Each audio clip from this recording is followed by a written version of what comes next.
Following podcast contains naughty language and ridiculous situations.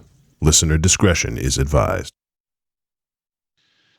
Well, we're pretty close to ending this year. It's this year's gone by pretty quick, 2019 is almost over and done with, and this is our last show before Christmas. So, what am I trying to say? I have no fucking idea. I'm at a loss. I'm looking at Raven Shadow and I'm saying, what a loss. You're a loss. Welcome to Trick or Treat Radio.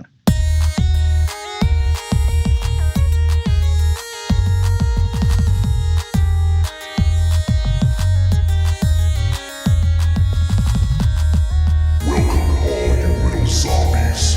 You're listening to Trick or Treat Radio, starring the Deadites.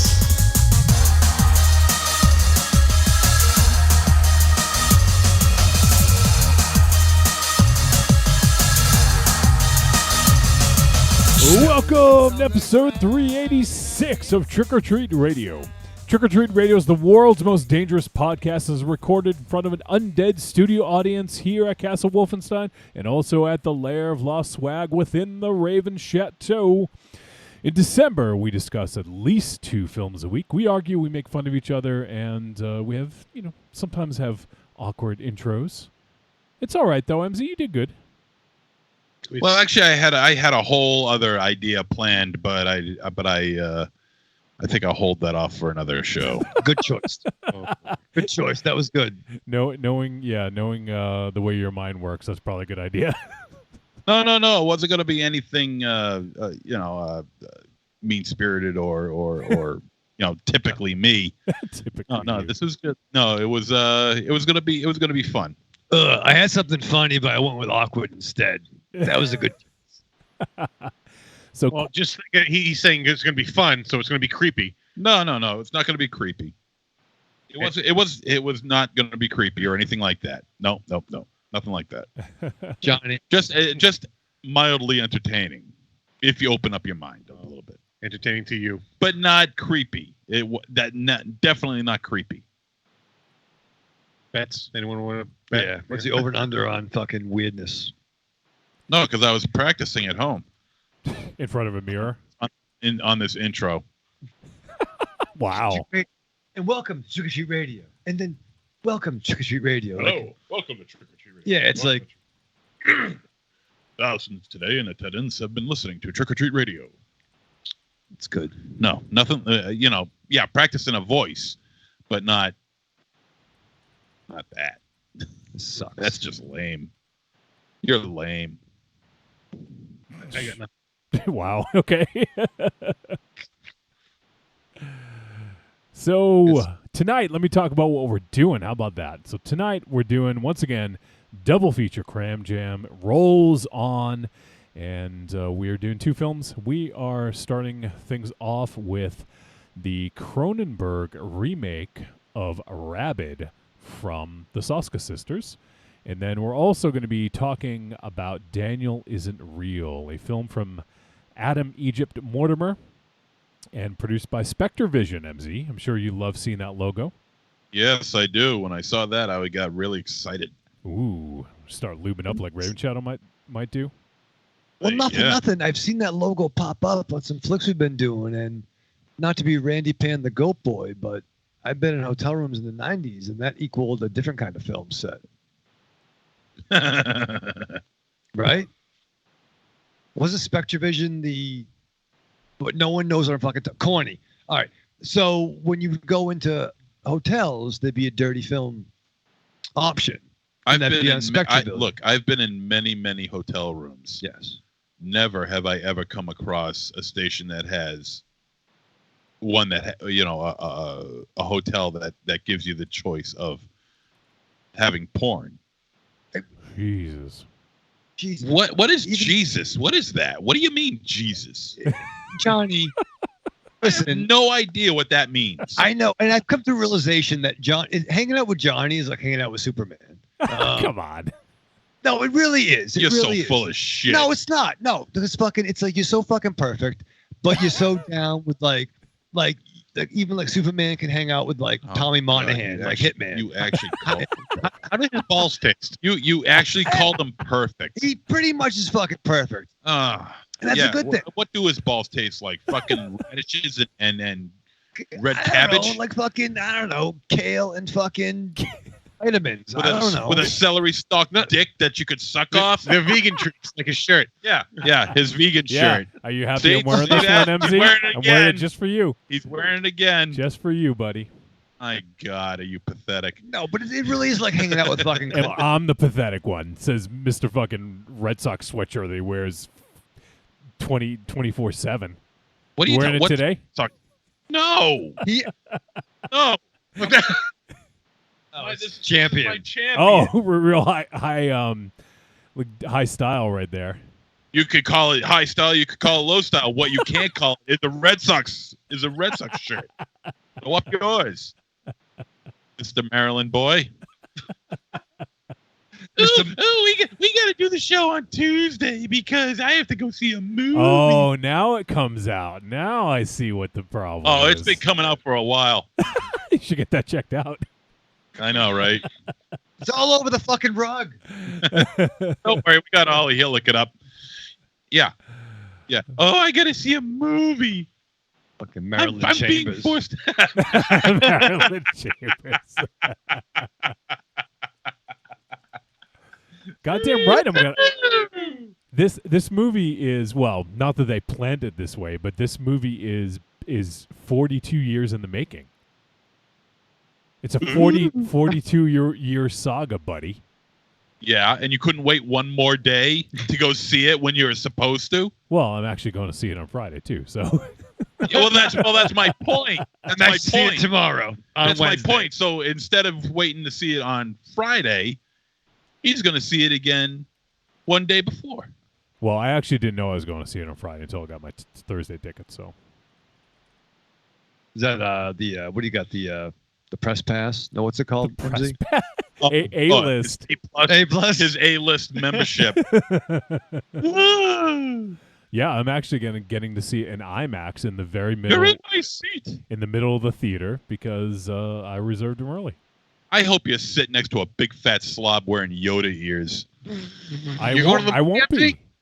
No, Yeah, I won't be because No. it's reserved seating and there's big seats. that So don't mean shit. even if I'm next to someone, he's not going to be right on me. Well, Jesus, if he's on you, If he's on you, But come on, give me a fucking break with this. I see. MZ's pissed because he has to podcast on Tuesday because I'm going to see Rise of Skywalker. What if I was to tell you that I couldn't come in to see a movie, to do the podcast because I had to go see a movie, because I want to go see a movie. Not that I have to, but because I want to. We'd say, okay, have fun. See you the week after. The difference Yeah. is, out of the four of us, he's the only one that's really important. There is, much like Riker, there is You a have right. second. You have a point there. It is what? Oh, Raven We could- Shadow, are you Just someplace else. the co-producer? Yeah, but now that you got your tickets, you don't have to go on Thursday. Not that we can't do anything about it now. It's too late. We're already Oh, on the okay. air. Well, no, let's stop the show and we'll move to Thursday. How about that? I'll do that. Okay. Hey, did you just not Everyone hear press me? pause. We'll be back on Thursday. Did you just We'll be not back. hear me? I said With it's MZ's too late funny now. intro. I said it's too late. Fuck. I said it's too late now because we're already on the air. But now that you got your Friday tickets, you don't have to go in Thursday. It's never too late. Oh, You know what? You're right. Right, He doesn't right. have to. He wants to. Well, good. If we're doing Thursday, can you guys help me shovel outside? Because it's so fucking nice out there. Oh What a- shit. yes. So Creepy Girl's hanging out in the chat room, MZ. That might brighten your evening. I told her. Told her what? Oh, you told her what? What'd you tell Creepy Girl? Yeah. I told her that we're having a show tonight. Oh. Because last time we did a Tuesday show, she didn't know about it, and she was mega pissed, and we wanted to make sure that didn't happen again. So I informed her that we're having a show tonight, and now she's on. Hey, babe, what's going on? Hey, babe. So it's a good thing that Johnny has a different agenda and we're able to record on Tuesday so we can hang out with Creepy Girl. Isn't that a positive? Yeah. All right. That's a positive, but still, the point is that we all have to rearrange the shit that we might be doing. That's fair. But What were you going to do tonight? I was going to sit in my chair and watch TV. So you can do that on Thursday. You can watch Tubi on Thursday. Maybe, or Crackle. Watch one day at a time. This is ridiculous. Or My Two Dads is on Crackle now. Yeah, good. In case you missed it in fucking '89, you can watch it again in 2019. Well, yeah. You watch so much shit. What do you mean shit? Listen to this guy. The Rise of Skywalker has to see it not once but twice in 2 days. Like I'm the only one. Yeah, you're not going to get any sympathy in this room. Yeah. I'm jealous of him. Please, I expect sympathy from any of you guys. And even if I did, it would be worthless anyway. You are lost in a sea of people that's going to be doing what you're doing this week, dude. So stop making me feel special then, because I'm not. Say again? Then stop making me feel special, because I'm not. No, you're not special. You're the farthest thing from special. It's not true. I'm missing your point. Raven Shadow's more special than you are. No. Oh, he's a miracle. Thank you. I am a fucking miracle. He is a miracle. You just said he's doing what thousands of people are doing. Yeah. Okay, what's your point? What do you mean? What's my? Yeah, what's your point? Who's going to work tomorrow? Well, that's a good. Now, you know what? Now that you bring that up, not to swerve from what you're saying, because I'm gonna. Yeah, we're gonna circle back to that. No, I'm gonna answer that. I'm gonna answer that. But he brings up a good point. Because your job is taking you to take all the kids to go see a movie. So what? So no work is being done on Thursday? Everyone has the day off? Or is it a half day and everybody gets to go out at 12 o'clock? Well, that's not what I meant. I meant that he's one of millions that are going to Star Wars. Oh, okay. And also, it's at one- night. That's why we can't do the show at night.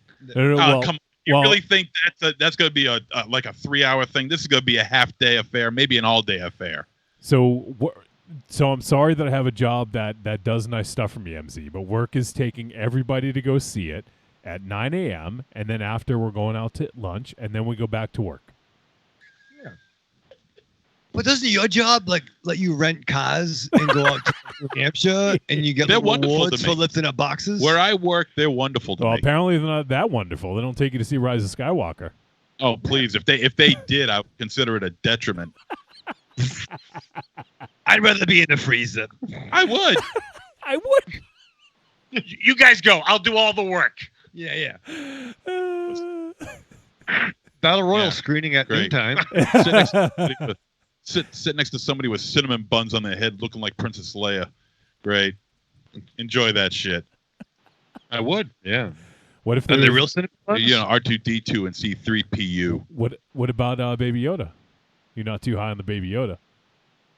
Baby Yoda was cute for about a day, and that was about it. Yeah, but how do you That know? was- You haven't even seen it. I don't have. Believe me, fair. there's enough shit on the internet for me for it to qualify for me to say I've seen it. Ray Charles. I may not know what the context of anything that's going on is, but I've seen enough clips on online to get the general gist of what's going on. You know. So And that might be the episode with Baby. I don't know. How many more episodes are there for There's this? 2. yeah, one's dropping tonight. I guess technically at 3:30 a.m. and then I heard that, Johnny. yeah, and then the next one's on the Friday after Christmas. So your birthday, Raven Shadow, right? Is it the Friday? Shit. Yes. So the Mandalorian wraps up on your birthday. How about that? Oh, you're welcome. Right. As I am the closer for Jesus. I am coming. The closer for Jesus. I am the Jonathan Papelbon of Christianity. I'm coming in. Oh God! Yeah. Jonathan Papelbon of Christianity? That's true. What is this? 2008? That's Michael Ravenshadow with the blown save. Another He was one. a really good fucking closer. All right, is Mariano Rivera fine? You guys fucking get him. But like Paps was fucking lights out, like fucking Wild Thing Vaughn. Pabst, our friend Pabst. That's true. I should throw a pretty good curveball. But before I know we got time limits and stuff. But yo, Johnny, listen, we're talking about Mandalorian. I like MZ being upset. This fucking episode, dog. You liked it, huh? What the fuck? I texted you so many times that night. And there were things I didn't text you. I got some. You want to hear some audio clips from it? Oh, really? Oh, by text? No. Next. I'll just fucking play them right here. How about this one? Former Imperial sharpshooter. That's not saying much. I wasn't a stormtrooper, wise ass. What? You like Bill Burr in it, Raven Shadow? Somebody just said wise ass in a Star Wars movie. You don't fucking know, kid. Okay? Because fucking Bill Burr, comedian, fucking killed it as a fucking bounty hunter running amok. What about Bill Burr was good, right? Yeah, he was fun. Yeah. What about Clancy Wise Brown? ass. Oh my God. So the Mandalorian, basically, he makes really poor choices. Let's just be honest. Let's put it on the fucking table. He surrounds himself with bad people. But this week he hangs out with a bounty hunter team of Bill Burr, fucking Clancy Brown, aka the Kurgan, fucking probably arguably one of the best Mark ever. Boone, your boy Mark Boone. Oh, fucking from Sons of Anarchy, fucking Vampires, Yeah. Batman Begins, bunch of other motherfucking shit. The woman was in Game of Thrones. Yeah. A great super team, but yeah, and you've seen the memes that the Boston accent was invented far away. Yep. So fucking good. Loved Wise it. ass. Yeah. That throws me for some reason. What's under your mask? What are you, a Gundam? I mean, there's really no swearing in a. How do you know you don't watch it? Yeah, Zip exactly. it. We're talking. The adults are talking. Zip your lip. In Star Wars lore, there's. How do you know? What do you mean? How do I know? You don't watch Star Wars. You don't like Star Wars. How do you know? I didn't say I didn't watch Star Wars. I've seen Star Wars. You've I've been- seen them all. You've been doing nothing but bad mouthing Star Wars. The only things I haven't seen are Mandalorian and Solo. I still haven't seen Solo. I've seen everything else. I've seen. Have you read the books? Comics? I remember reading the book. What was it? It was a novelization of Empire, way back in the day. So, That was the only Star Wars book I've ever read. If all the ball stuff we can do, MZ has seen his good chunk of Star Wars. I will say that. Yeah. Right. Yeah. Right. Hell, I've even seen the holiday special. Fair. You've seen that more than you've seen all of the other movies combined. That's probably not too much of a stretch. I know. You can't get enough of B. Arthur. Come on, B. Arthur and Harvey Korman and the guy from the Honeymooners. There actually is. There's Art Carney. There's a pretty good amount of holiday special. They reference it a few times in The Mandalorian, especially in the first couple episodes. Oh, the holiday special? Yeah. No, yeah. like, Really? Huh. but, this week was fucking dope. This is the one. If MZ. This is the train heist. Yeah, basically it's a heist movie that becomes a slasher in a weird way, or like a little bit of aliens thrown in. You know what I'm saying? Yeah. Aries, you watched this week? I did. How fucking good was that? It was good. Why don't you text me? Did you? They didn't. That random dick pic, that was me. Oh shit, that was you. That was nice. Oh Jesus. That was so fucking good though. That's a nice dick pic. I fucking love that. It was fucking X-wings. You didn't even fucking know. Well, here's these are I'll play two more clips. These are the other good ones. Razor Crest? I can't believe that thing can fly. It's like a Canto Bite slot machine. It almost seemed like they were poking fun at the Canto Bite scene from Last Jedi and that. And there's you reference this one. Here's another one. He never takes off the helmet. This is the way. Huh.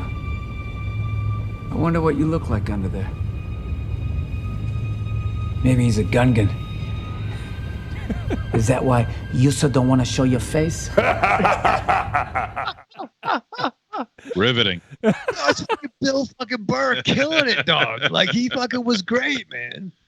Clancy Brown as a fucking horn-headed fucking throwing fucking metal around. You know what? I might want to see this merely for the casting. Raven Shadow, Deveronian. Yeah. That's Clancy Brown's race in that. So that's the like Blanche Deveronian? No. Yes. They were in New Hope. They were in the cantina. Yeah, one flash of him. The devil in the bar where it's like, yeah. Yeah. You know, I mean, that's a fucking deep dive there. Yeah. Not really, because they kind of focus in on him. Yeah, well, you see him, but to fucking be a fucking Deveronian. Blanche Deveronian. Yeah, Chip Boyardee beat Deveroni.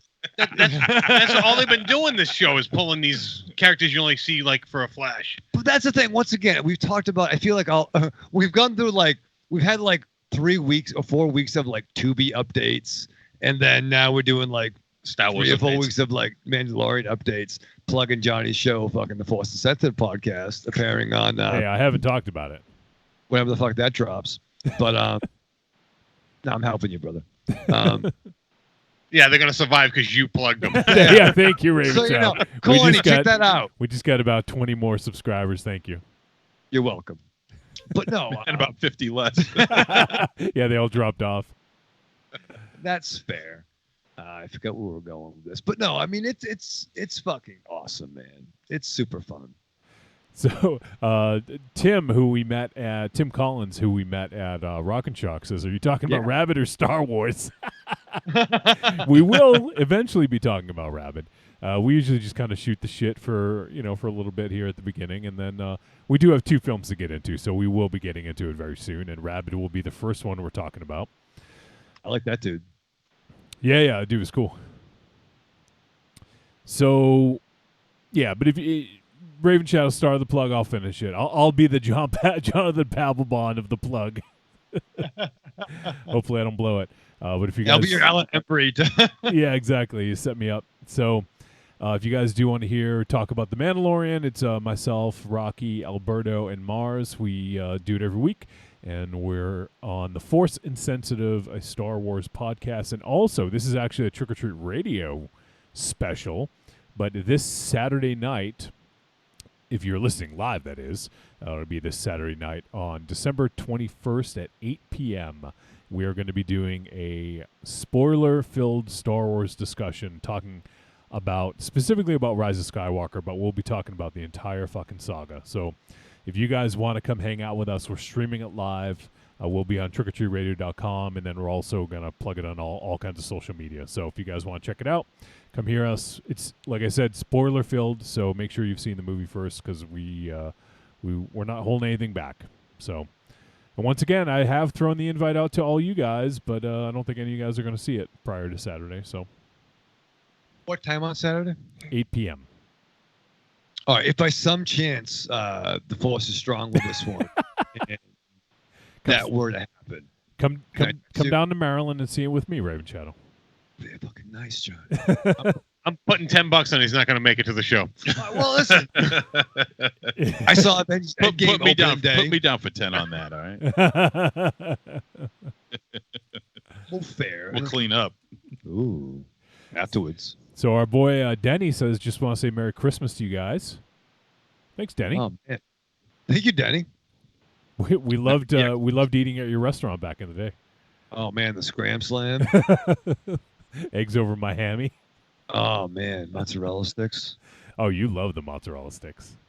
There was a great part of my 20s where all the food I ate for dinner involved like a fucking plastic Deep fried casket and like deep fried. Well, not a casket, a basket. A casket, a basket. I love my food served in caskets. Aries knew the number of every table at Denny's. That's weird. And you probably still do. No, I don't. You fucking liar. I'm not. No, You're I putting a honestly show don't. on. But you remember when you did, though. Yeah, I did. Well, Denny's is Wasn't closed. that hard to figure out? They were on the front of the table. Johnny, did you ever see Yeah. a number on the fucking table? No, never. Thank you. Yeah, they were right there. Doesn't mean it wasn't there. Just saying I never noticed. In case you haven't realized, I'm a very observant person. Well, you're flapping your mouth. I'm just checking out the room. No. That explains it. Raven Chow, you want seasoned fries with that? I do want seasoned fries with that. Seasoned curlies. Oh shit! All right, we should move on. It's getting ridiculous. So we do have 2 movies to talk about, so I do want to get to them. And let me see what else we got going on. So we got the Star Wars special coming up. We got the year end coming up, and I want to do something kind of cool. I want our listeners to send us their best lists of the year. So do maybe not more than 5, unless you can do it quick. But let's keep it to about 5. Do your top 5, whatever the fuck you want. It can be your favorite albums, your favorite comics, your favorite movies, your favorite rom-coms, your favorite zom-coms. It could be whatever you want. Give us top 5 lists. I would love to get those for the year-end special. And if you guys have seen some of the movies that we've seen, if you want, you can go ahead and give us your top films that we've done. So whatever you want, you make up the list and send it to us. You can send it to podcast@trickortreatradio.com. Always prefer hearing your voice. So if you guys have an opportunity, just use the voice recorder on your phone.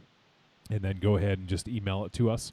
Or you can send an email if that's easier for you. You don't want to get your voice on the air. If you just don't have time to record something. Either way, but we would love to hear from folks. I know I don't think we really pushed it last year, but I'd love to get some lists. So could be top games, top video games, top fucking iPhone games, whatever. Top Raven Shadow moments of the year. Top 5 MZ stupid-ass moments of the year. Fair. Top Aries dropping science on reviews. Oh, yeah. Or discussions, rather, because Aries came up this year. He did. He came up to the big leagues.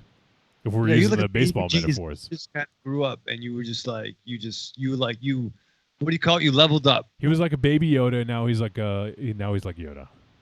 He is the master. But a buff Yoda with a beard. Riding a spider. like what Aries has? Riding a giant spider. Now I'm picturing a spider with a plow on its face. And he's just using all his little fucking legs with one eye because all the eye patch with a giant fucking plow. You were talking about Yoda with a big fucking beard. Now you're talking about spider with he's going back to me riding a spider with eye patches, and he's also remembering that okay. All right, I remember that. Okay. And to be fair, I have been doing some thumbnail sketches of you riding a spider while I'm at work. I'll be on the phone, and I literally have 4 post-it notes of you riding a spider, and I think I can pull it off before Christmas. Oh shit! So I'm trying. Oh, nice. And also one other thing I do want to mention, and I sent out on Patreon, I sent out messages because I want to get everybody's address. So everybody who is a Patreon supporter, and if you're not a supporter and you get in as a supporter in December, we will also add you to this. So we're sending out just kind of like a little package for all of our Patreon supporters because we appreciate everything that you guys have done for us. And, I know that there's a lot of podcasts out there. Money can be tight, especially around the holidays, but you guys decided to stick with us, and we want to give you a little something. It's not a big thing, but, we want to give you a little something. So if you guys haven't checked yet, or if you haven't, I've gotten addresses from a bunch of folks, but if I haven't got everybody's, just make sure you log into Patreon and reply with your address because I want to make sure we get everyone's. We're probably going to wait till the end of the month. I just want to make sure we get everyone's address, and with the shipping and everything like that, you probably wouldn't get it till after the holidays, anyways. So we're just gonna hold off and wait till the end of the month. And if once again, if you're interested in joining the Patreon, you want to get in on this action, go ahead, and if you sign up before the end of December, we'll include you in the gift giving. So head on over to patreon.com/trickortreatradio, and for as little as $2, you can help us out and get some fun stuff. And Johnny, can I say one thing? Yes, you may. To my fans and my detractors. My fan and detractors. Speak to your fan. Yeah. Up here on the ceiling. Yeah. The kitchen fan fucking hates me, I'll tell you that much. But the studio fan likes me a lot. All the prize packs are ready to go on the table. You've all seen witness this, so we can hold it against you when they don't get mailed out for 2 months. I'm not doing the mailing, Corny. I'm doing the prepping. Yes, you did a very good job prepping. Raven Shadow was on top of that shit. So thank you, Johnny. You deserve the round of applause you're giving yourself. Thank you. Yes. But yeah. So I'm working on some envelopes, but yeah, send the address because I gotta clean that fucking table off because I got some fucking yeah. coming. If you want to do them like as we get them, I can send you the ones that I have. But yeah, be nice. All right, we'll work that out. But once again, if you guys want to get in on that, just go ahead, sign up for Patreon for as little as $2 a month. Help support us. And if you guys want some of the bonus audio content, that will be at the $5 tier. And every month we've been putting out some exclusive stuff. And last month we did the Weird Science film commentary. That was a lot of fun. Speaking of which, we actually got a comment on that from our boy EF. Let me just find it real quick. Really? Yeah. I love that dude. Yeah, he's definitely the most active we have on the Patreon page. So I appreciate him taking the time to comment. Let me see, where'd it go? I kiss him on the mouth. Wow. Not a weird. It's Christmas, okay? In holidays. All right. Yeah, all right. If you say so. Wrong. Mistletoe. Airy. That's fine. It's not weird. It's like in between weird and creepy. This is great. Yeah, exactly. Let's just let it linger. All right, I got to pull it up. For some reason, I can't find it on there. Here, someone talk while I look for this. Oh, man. You know what we haven't fucking talked Oh, man. No. Listen, 3 fucking episodes in, no one's fucking talking about the fucking crisis. Sorry, MZ's going to fucking go to sleep. The CW, the network. I haven't seen 1 minute of that, so we can't talk about that at all. Really? Yep. Are you DVRing it or recording it? I can get it on the the free CW app after the show appears. Oh. So at some point, I'm going to watch it all. Well, just saying, if you do the thing when next week where I'm off on my birthday, I have the 3 episodes on our DVR. We can watch like grown-ups and drink whiskey. All right, thank you for filling up the time. I got the post. So from EF Contentment, and EF says, thanks, Johnny, for posting another fun commentary. I think having the film audio in the background is the best of both worlds, and you should consider doing future commentaries this way. So that was an accident, but it turned out to be a happy accident, apparently. He says, those who don't have the film can still understand what's going on, while those of us listening while watching the film can confirm that we're all in sync. That's a good point. And he says, it had been a very long time since I'd watched Weird Science, so I would like to thank Raven Shadow for telling us that this film featured the actors Ian McKellen and Judi Dench, rather than Ilan Mitchell-Smith and Judy Aronson, as I had believed for all these years. If I was Steve James, I'd give Raven Shadow a nice back rub as a show of appreciation. I would love that. I also would like to thank Monster Zero for saying what we all thought but would never admit, that 14-year-old Ilan Mitchell-Smith, my mistake, I mean Ian McKellen, most definitely, and then this is in quotations, jerked off like a monkey in a tree after filming his kissing scene with Miss LeBrock. As for what the next film should be, I vote for Summer School, and after that, I like the idea of you guys doing a horror film commentary, followed by mixing it up with other genres.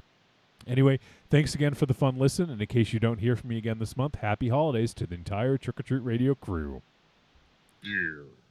Awesome. Thank you, EF. I appreciate you taking the time. It's always a pleasure to hear from you, especially about the commentary, because it is good to get that feedback of, what people are enjoying, and, and all, having the audio in there obviously was, and ended up being a happy accident. So I appreciate you letting us know that you dug that. And Ian McKellen and Judi Dench. Oh, boy. So thanks, EF. We appreciate that, buddy. All right. So, so patreon.com/trickortreatradio. You guys want to support us, you'll get a gift if you do this month. And we're also putting together something for Corny for winning the award for naming the studio over there at the Raven Chateau. Yeah, I was pulling out some of the swag we've got for him so far, and it met with some laughter at my description. Okay. Seem to enjoy that. So, other ways you can help support us, you can go to trickortreatradio.com, scroll down, look for the Amazon logo, go ahead, click on it, bring you right to Amazon, input our affiliate link. Everything you purchase in that session gets attributed to us and doesn't cost them any extra, Raven Shadow. But it's another way to help keep the lights on. And also, if you guys, for folks that listen to the show from our website, or even just click on the website and see each individual episode, on the left-hand column there, I usually post, a few films, like usually the films that we review, maybe something that we talk about. And if you click that, that's just as good as clicking the affiliate link, by the way. So just so you know, you click one of those and it brings you right to Amazon with our affiliate link in there. So once again, everything you purchase in that session will get attributed to us. So go ahead, and you guys are on the website, you shop on Amazon, just go ahead and use our link. It'll help us out. Also, trickortreatradio.com store, click on it, get some digital goods. We got the greatest hits of Trick or Treat Radio. You can check those out. And let's see. I guess that's it. Raven Shadow, I know you had a very harrowing week. What did you do to prepare to watch 2 fucking movies this week on a short week too? This is like playing Thursday Night Football for NFL teams. Oh, I feel just like Tom fucking Brady, where you try to do the best you can on Sunday, and then you're gonna fucking be the best again on a different day. I guess it'd be like different day. Look, so I guess it'd be like either Sunday or he just said it Thursday. What day are we talking about? Would today be Thursday or Sunday? This would be Thursday. Well, today's Tuesday. Correct. Right? But in the metaphor, it's Thursday because it's a short week. But would last Wednesday be Sunday? My head hurts. Oh my God. No, so last Thursday will be Thursday night football or Trick or Treat Radio. Last Thursday would be Sunday night. So then now is Thursday night because it's the short week. So Tuesday is Sunday. Holy shit. So I'm really fucking confused now. Apparently we need a flow chart for him. Yeah, so I'm not sure what day, because I feel I'm nothing like Tom Brady. I feel that Gronkowski is more my spirit animal. He drinks a lot in parties. He was a really good fucking football player. If you're outside of New England, you probably don't know about that. Everyone knows fucking Gronkowski. Yeah, fucking beast. He just dragged people into the end zone with him. Yeah, and he was also on, he showed up on, WWE and, fucking Saturday Night Live. Everyone knows who Gronk is, dude. Dunkin' Donuts commercials. Yeah, I mean, to be fair, really, New England runs on Dunkin', not really like America. America runs on Dunkin'. America runs on Dunkin'. America does. Yes. Wisconsin. First time, Mike. How many fucking Dunkin' Donuts do you have on the same street? I'll wait. America runs to the bathroom after Dunkin'. Motherfucker, I've been on street corners where there's Dunkin' Donuts on one side and Dunkin' Donuts on the fucking other side. Yeah. So as I'm getting confused of what day it is, I feel like, I don't know. I'm kind of like a weird, fucked up Julian Edelman. Julian Edelman? Yeah, Julian Edelman. Johnny Edelman. I don't know. I'm like a fucking Julia Childs over here. I'm like Julia Childs playing football. Where I'm going is nowhere where I thought I was, but we're doing the whole football thing. So, I don't know. Fucking almost January. Go Brady. Strap on. And we're sorry about the whole go through your week with the same old routine. What you really want is some blood and thunder in your life. Well, friend, you found it. The Cronecast is an adventurous journey through the history of two-fisted pulp stories. With your hosts, John, Josh, and Luke. We have action, horror, and adventure, all through the lens of pulp luminary Robert E. Howard. Don't just stay in your ordinary life. Find your pulp life at thecromcast.blogspot.com. The Cronecast. The Cronecast. The Cronecast. A podcast for the barbarian at heart. I'm Alex West. And I'm Andrea Subasati, and we're from the Faculty of Horror podcast. And you're listening to Trick or Treat Radio. Oh, delicious nerds. Ms. M knows you like to chat it up with other sexy shut-ins about comics, movies, video games, and your favorite TV shows. If that sounds like you, cuddle up to the Trick or Treat Radio Facebook group, or the FIB. That stands for Fan Interaction Board. Just go to Facebook and search for Trick or Treat Radio and have more fun than a Jedi at a lightsaber sale. Not enough? Watch us on YouTube, The Deadites TV, all one word. Last but not least, check out the world's most dangerous talk radio show, Trick or Treat Radio, at trickortreatradio.com. I mean, yeah, the sexy dicks were cute for a minute.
Back at Trick or Treat Radio. You choking down some vegan treats over there? I was. I had a couple Oreos. And Ozzy followed me in here thinking he gets some. It's so funny. I'm sure anyone with dogs experiences something similar, but as soon as that package opens, he's fucking right there at the door. Oh, yeah. Dog. It's pretty funny. So, all right, well, we're going to talk now about Rabid. And this film is not rated. It is an hour and 47 minutes. It's a horror sci-fi film, and it just got its VOD release a few days ago, December 13th. It is written and directed by the Soska sisters based on a story from John Surge. Is that the original screenwriter? Oh, I have no idea. That's a good question. No, it's not. Okay, so he must have did a sort of treatment on the original, because this is John Surge did the story for it, and I guess the Soskas did the screenplay. So, and the film stars Laura Vandervoort, Benjamin Hollingsworth, Ted Atherton, yes, Haneke Talbot, Stephen Huszar, Mackenzie Gray, and CM Punk, and Tristan Risk is in it very you briefly. go over Stephen McHattie. How dare you? Oh, did I miss Stephen McHattie? Okay, sorry. You missed McHattie. How dare you? He was the star of Pontypool. I give him Oh, shit. You know what? I didn't even recognize him. Yeah, that's him. Oh, man. Yeah, okay. Yeah, I didn't even recognize him in the film. All right, the synopsis: the quiet Rose works in women's fashion clothing, hoping to be a designer. A traffic accident damages her face. She gets experimental stem cell treatment, leaving her stronger and prettier than ever, but there's a side effect. So, MZ, I'm going to start with you because I know that you've seen Cronenberg's Rabid, And I want to get your thoughts on that film. Where does that stand, in among his filmography, and what are your personal thoughts on Rabid? Well, it's definitely it's a really good body horror film. Of course, Cronenberg and body horror are practically one and the same. With films like The Fly and Dead Ringers, and Rabid is definitely up in there. It stars Marilyn Chambers, and I think it's a very good movie. It's for some reason though, this one just doesn't seem to get the recognition that I think it outright deserves. It's how should I put it? It's I'm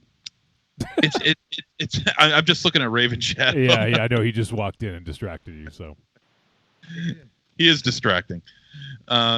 It's an excellent movie.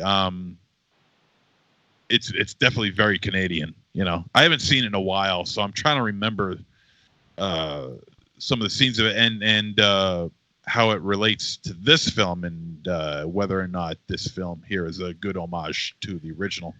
So our buddy Tim, we'll talk about that, but Yeah. but the movie is definitely worthy of a viewing or two, definitely. So our buddy Tim says the original Rabid was my favorite Cronenberg film. I love the low-budget, gritty feel of the film.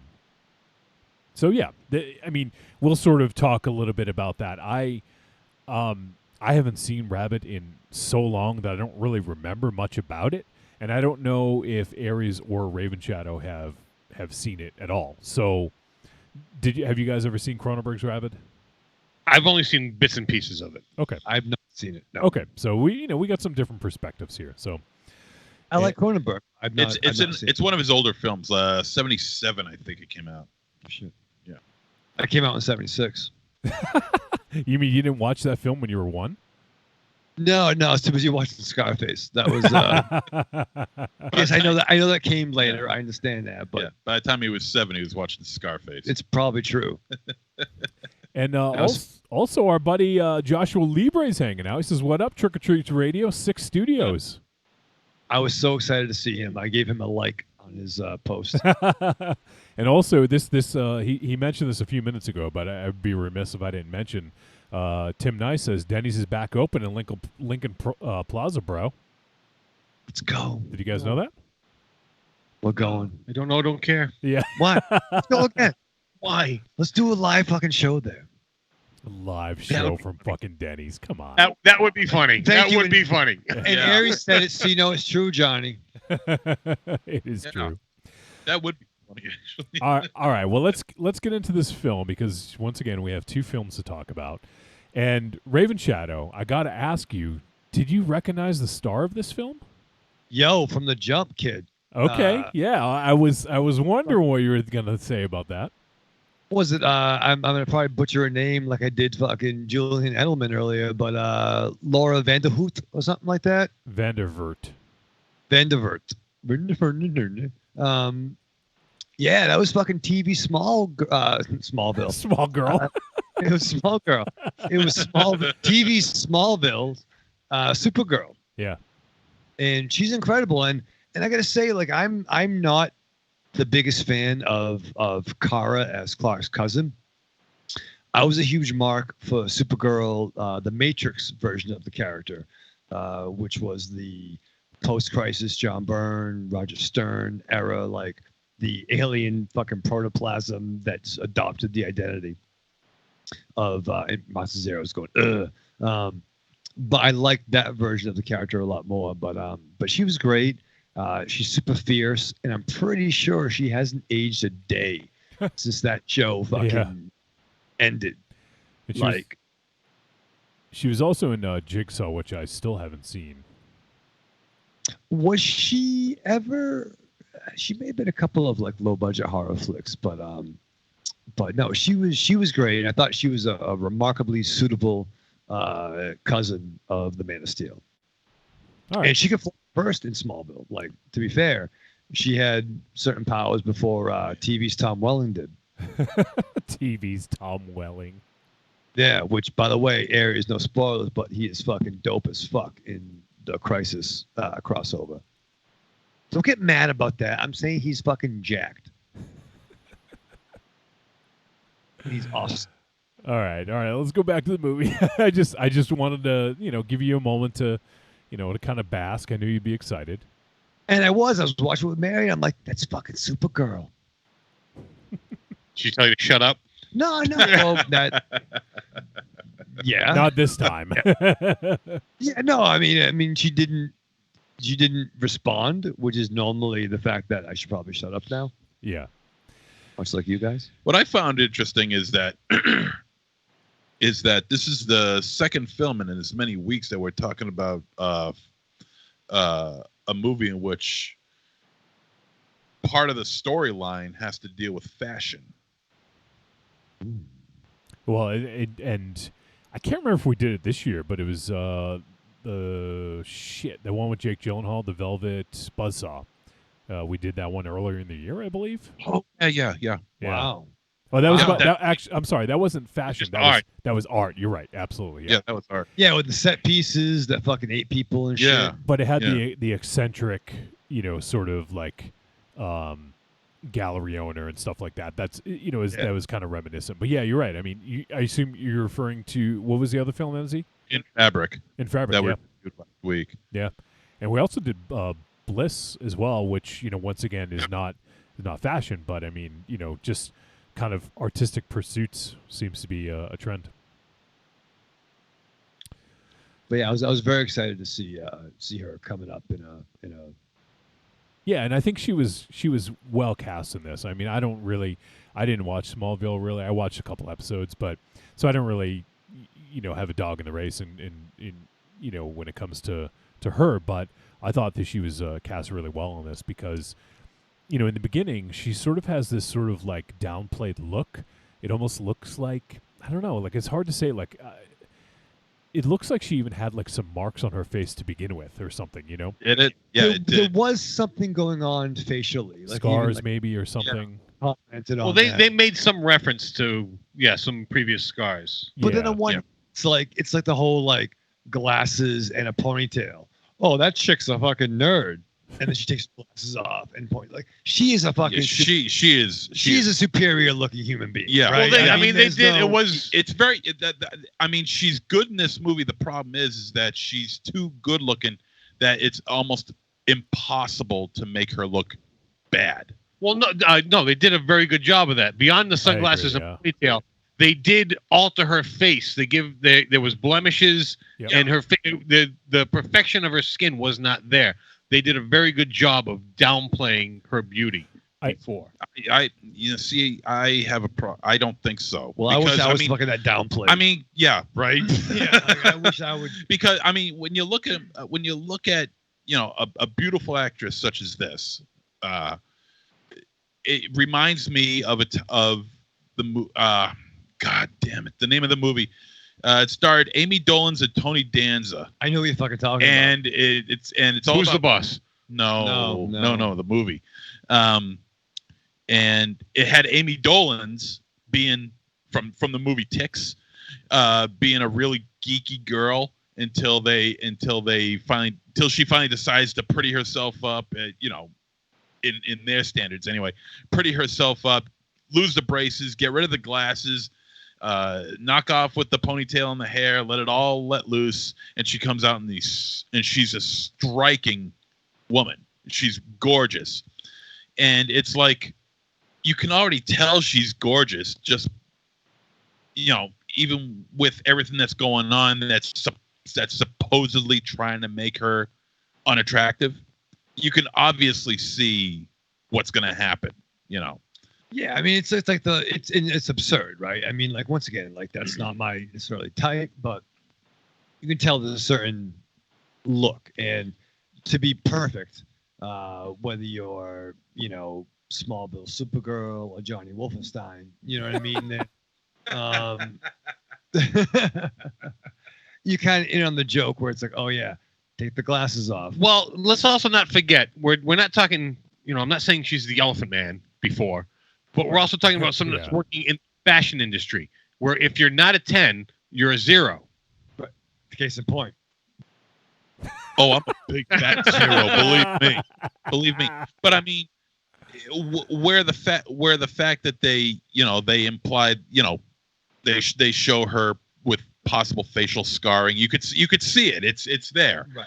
And whereas they're using now, if the whole stem cell idea wasn't a part of this whole storyline, this is going to come off rather differently, because it's like, well, the stem cell, if they use the stem cell idea on her, it's going to clear up those blemishes, and she's going to on as well as take care of everything else that was wrong with her at that point in the movie. It's just blatantly obvious that she's going to turn into a very beautiful, striking young woman, and so that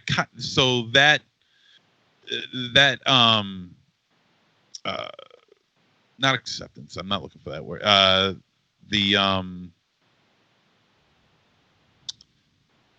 What we're looking forward to is really not that much of a shock when we do see the final product on screen. It's just very underwhelming. Well, that adds to the whole thing, that the fact that it isn't that much of a jump between how she looked before and how she looked after, where she went from a no one to all of a sudden being universally accepted into this group.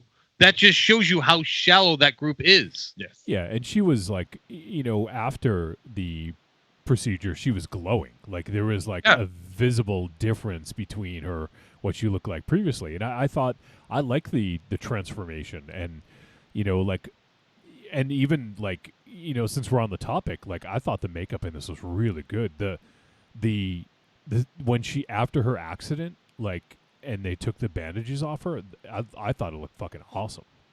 Oh, I mean, I fucking hate fucking body horror shit, dude. I know you do. I don't. Yeah, but to me, it isn't about what everyone else's reaction is to her. It's about it's about what she looks like before and after. Right. And I'm talking even before the accident. Even before the accident, she was gorgeous. Oh yeah, she's absolutely stunning.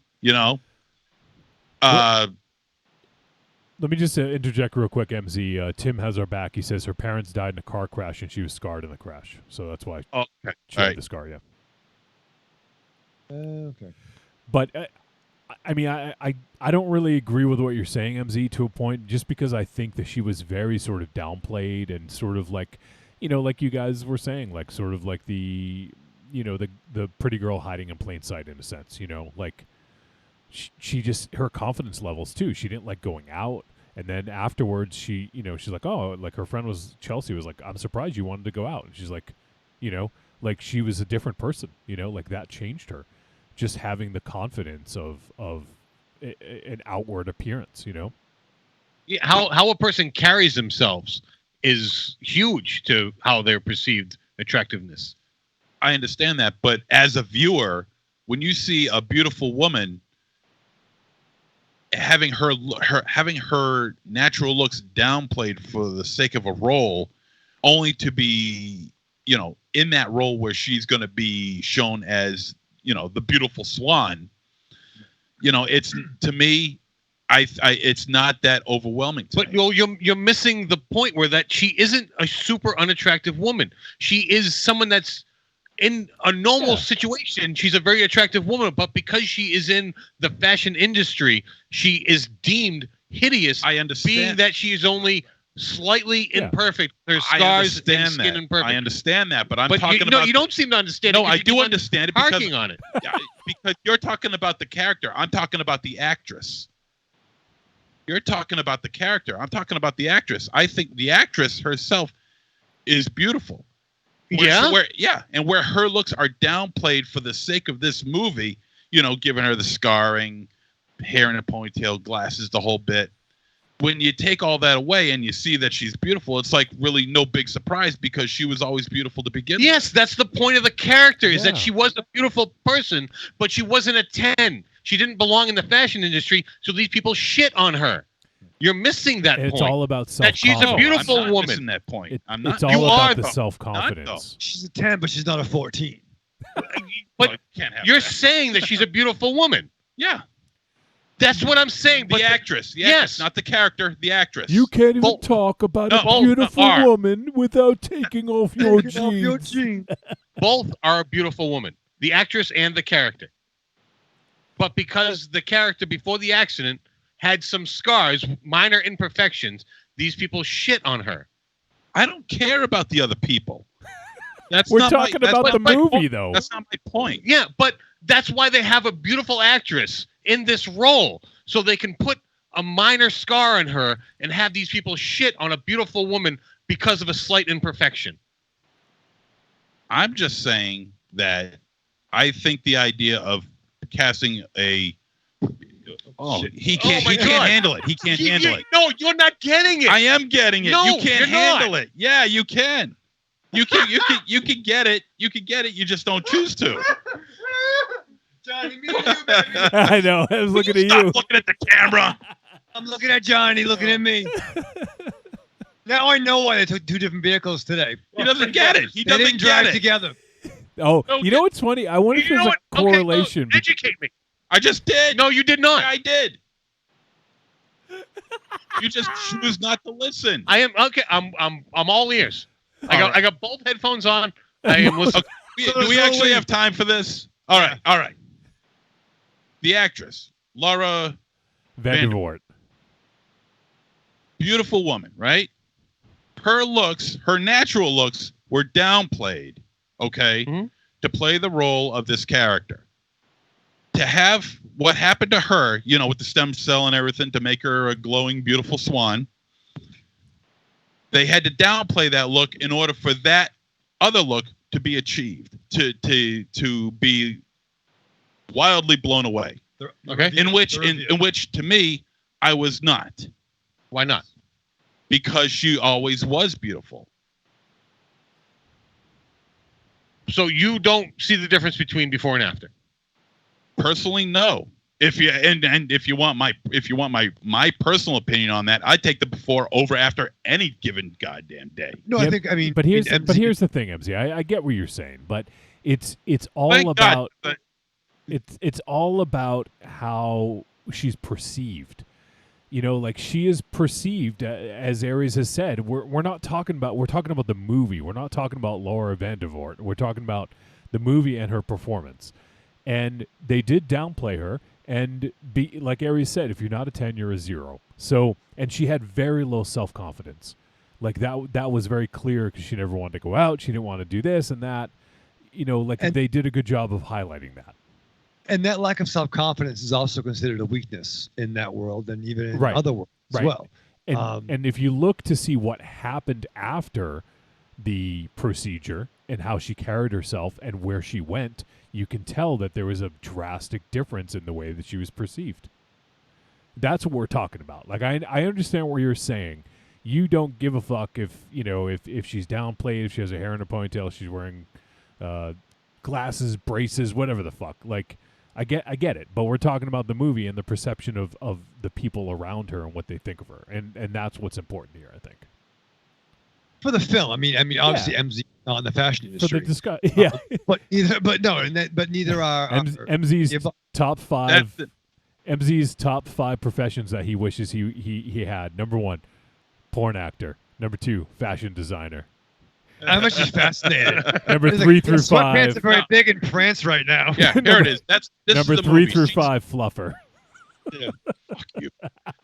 She's out of control. That's the movie. That's the one. That's the movie. Yeah. When an average-looking teenage girl gets a makeover, it's enough for her to make her father become overprotective of her. Hey, yo, whoa, wait. Why did you bring up that movie? I don't. Because it follows the same ideology. Obviously beautiful woman downplays her looks to make her look unattractive. All of a sudden becomes beautiful. Yeah, I fucking take my glasses off, put my hair down, I'm still fucking shadow. These aren't the only two movies to do that. This is an overused thing in Hollywood. I think it's probably about $1 million. Comes to my mind when I think of this. It's the only movie that comes to my mind when I think of this. When I think of Rabid. You think of Tony Danza? I think of Tony Danza. Cronenberg, Tony Danza, very similar. Cronenberg, Softer Sisters. Jonathan. All right, maybe we can move on and start talking about the actual fucking film. How about that? All right. So, so she has this accident. You know, like we're not going to go over all the details, but she has an accident and she is in the hospital and she is really malformed. She got tuned up. She was in rough shape. I don't remember exactly what the doctor said, but she basically could have died. Like she had that scar in her chest. Yeah. Had her mouth wired shut. Yeah, like half of her face was almost like missing. It was like, you know, it was rough. And you know, that scene where you know, they show her or she looks in the mirror, like that realization was like you go from like low self-confidence to like abject horror looking at yourself, you know? So I think that's plays an important role based on where she goes after the procedure, you know? She goes to the lowest of lows. You know, you can't get any worse than that as far as she's concerned. And, you know, and then from there, you know, she kind of gets self-confident. She's feels beautiful and everything. So I thought the scene when she gets out of the hospital and she's undressing that wound for the first time, that was pretty rough to watch. Like, and I liked that because it was, you don't see that very often in films where you're actually looking at effects, but you're still like, ugh, you know? Yeah, it was pretty vile. The way I especially like the practical effects in that. Yeah. Not only the prosthetic that she was wearing on her face, but I don't know what they used for the. It's not just blood. It was like some sort of goo to go along with the blood that gives it its real viscous look. Yeah. To it that just looks so good. It really looked great. Yeah.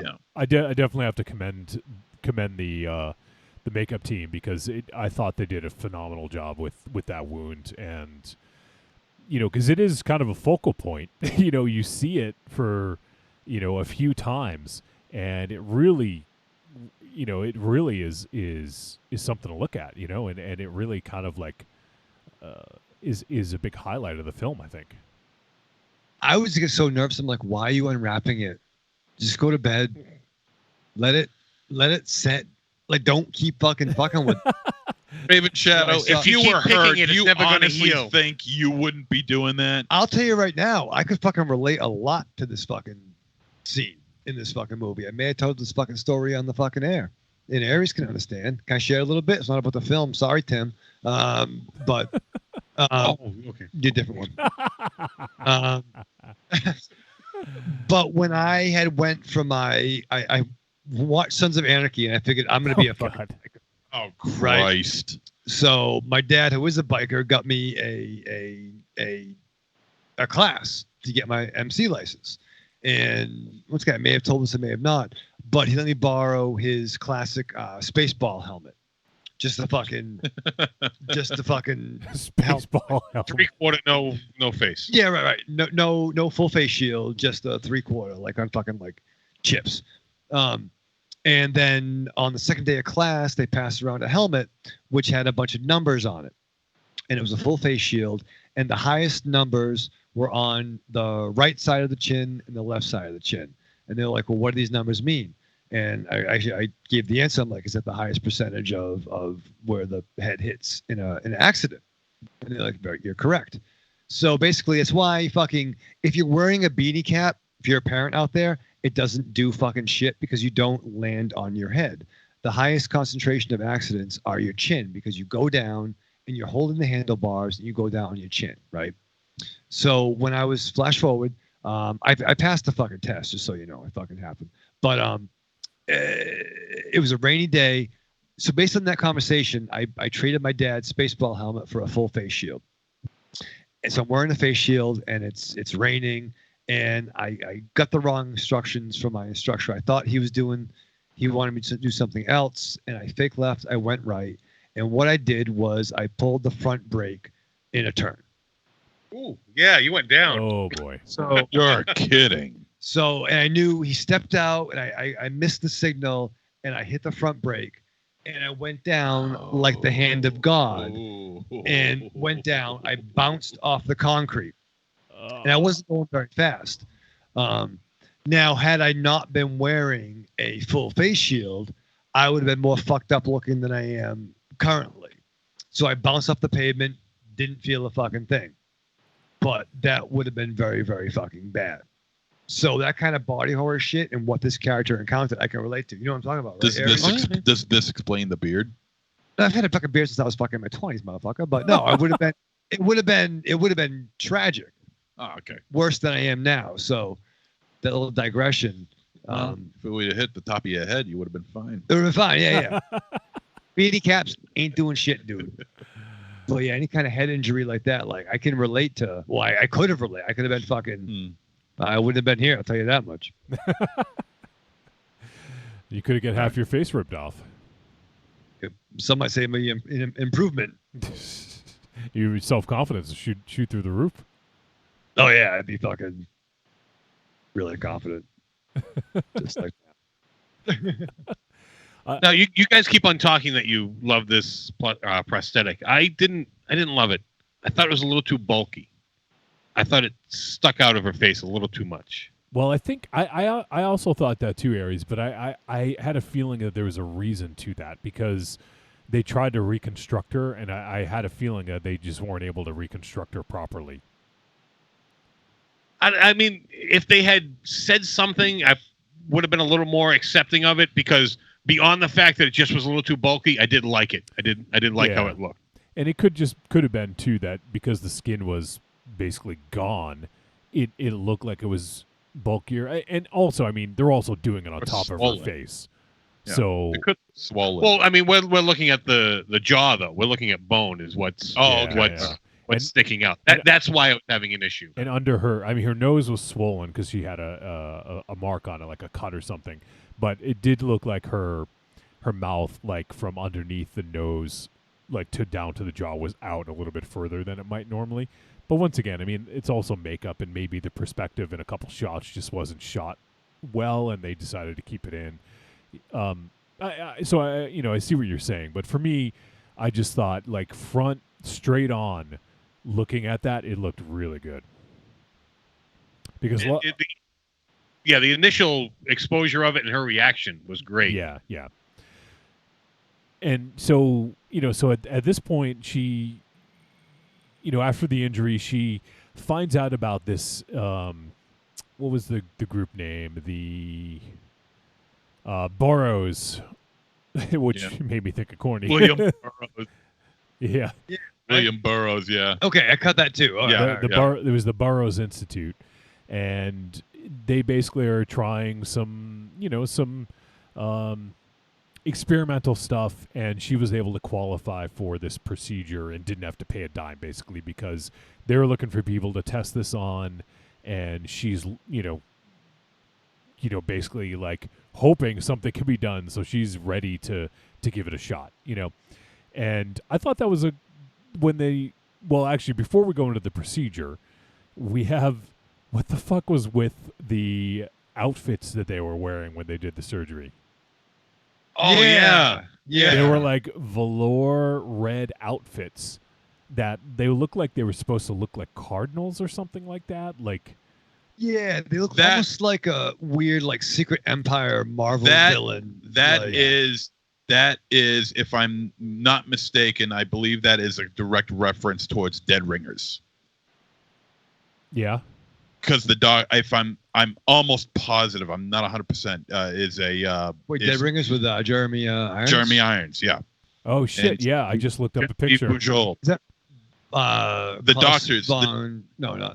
The doctors wore those kind of good gowns and outfits. Good call, MZ. I just looked it up, and absolutely, the ones in this are maybe like a different material, but it's the same exact look. Yeah. So good call on that. Never trust doctors who wear like fucking velour or fucking shit. Yeah. That's not good. If their outfit is already blood red, I'm out the door because they're trying to hide something. Yeah, that's fucking weird. Yeah. That's like some sick fucking. But yeah, I mean, and if that's the case, that was a good another nod to a Cronenberg film in Dead Ringers. So if that is the case, that's a good pull, MZ. So, but yeah, I mean, that was, but obviously, if someone was operating on me and they're wearing that, I'd be like, what the fuck? I would hope I'm already out. Yeah, exactly. So shot the pill. Yeah. So they start to do the surgery, and they're using like this sort of advanced stem cell. They don't really go into too much detail about it, just that, they're using stem cell technology to regrow, to give life, basically, I think is what they said. And so I thought that was a cool scene where they put that, like, I don't even know what you want to call it, but it was like a chunk of like stem cell. Oh yeah. And they put it right on the wound, and it like kind of just immediately kind of grafted to her face, and like, I thought that actually looked pretty good. Yeah. It was an interesting scene. I'll definitely say that. Bizarre tools they were using to put it on too. Yeah, they were like using the ear parts of like stethoscopes to. That's what they kind of that's what they kind of look like. It wasn't those, but I mean, I'm just saying that's the only thing I could think of what you could say they look like. But yeah, they were using some weird medical instruments to just put on the stem cell goo. And so sure enough, they finish with the procedure, and then when she's able to take off the bandages, she looks fucking perfect. Like everything, like we had mentioned before, like it's an improvement over what she had, So she's fucking loving this. She's happy about this, and then she goes through. The doctor basically says you may see some. You might hallucinate. You may have some vivid dreams and things like this, and so we kind of get a little bit of that. And she. Well, it was kind of a dick move that after procedure he's like, there's probably some side effects I should tell you about. Yeah, exactly. Maybe you should have mentioned those before. Well, it's probably fucking like a fucking. But still, you know what? Side effects. $50,000 Side effects. That shit's up front. Yeah. And I always ask that question. I'm always like, hey, it's a medication revision. I'm like, all right, will anything fall off or not work anymore? If it's no, then I'll fucking take it. Well, and leading up to that, because she was kind of wired shut.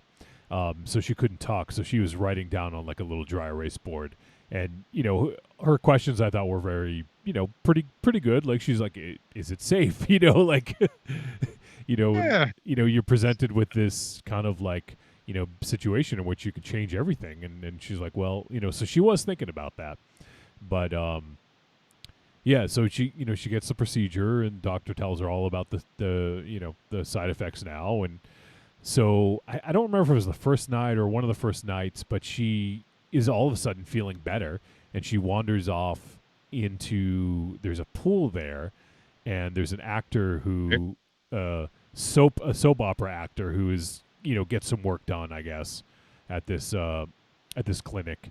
And so he's in the pool, and she kind of wades in, and now she's like super like aggressive and like super confident, and then she, they end up making out, and she bites him, like, it wasn't like a, like a zombie bite. It was more like okay, that might have got a little intense, a little bit more intense than sensual love nip on the lips. Well, it was a little bit love nip. A little bit beyond nip, not quite zombie, because blood dripped into the pool. Yes. Yeah. That's not such a nip. That's a fucking ow! I fucking ow! But it seemed like he kind of dug it. He was kind of into it, but then he saw the blood and he's like, "Whoa, wait!" You're gonna roll with the fucking punches. It's fucking Laura Vanderhoot. I mean, what are you gonna fucking do? You're gonna see how this story ends. But it fucking hurt probably. It probably didn't. The water didn't help. Just saying. Yeah, exactly. Thank you, Johnny.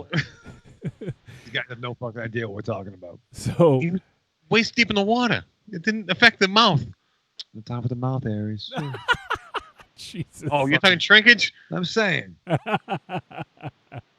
So she's she's a little bit surprised at her actions, and she quickly goes away. He's like, "Hey, where are you going?" And so she goes back to her room, conceivably, and wakes up. And when she wakes up, you could tell that she thought it was a dream. She was like, "Whoa," So she wasn't. So we don't know that actually happened or not.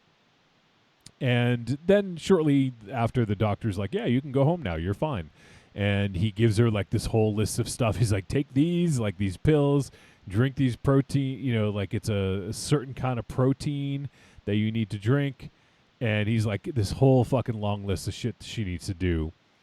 And, and she keeps getting this like, it almost sounded like her stomach was like growling, as in like you're hungry, right? Like that was sort of the perception. So there was definitely a hunger going on there. Something was happening and something was changing in her. And, I think they did a good job of portraying that. And, I guess this definitely was a body horror, but almost like not the traditional type, because it's like she has this horrible thing happen to her, then she's fixed and looks even more beautiful than before. And then, like, there's nothing really like that happens to her for a while, And I thought that was, that's kind of a different take on it, because a lot of times it's this slow degrade of things that are happening. Like if you guys remember, like Contracted, which was a very spirited discussion. That was a very kind of like long drawn out process where she was changing, But this was more or less sort of her, I think mentally is getting more confident. And, I thought that was kind of an interesting side effect of the procedure and everything. Creepy Girl in the chat room just says, "Did you guys try to get the Soska sisters on? Would have loved that. I'm a big fan of them and Cronenberg. Brood is my favorite." I did not try to get them on. We attempted, and we actually almost had them on a couple of years ago.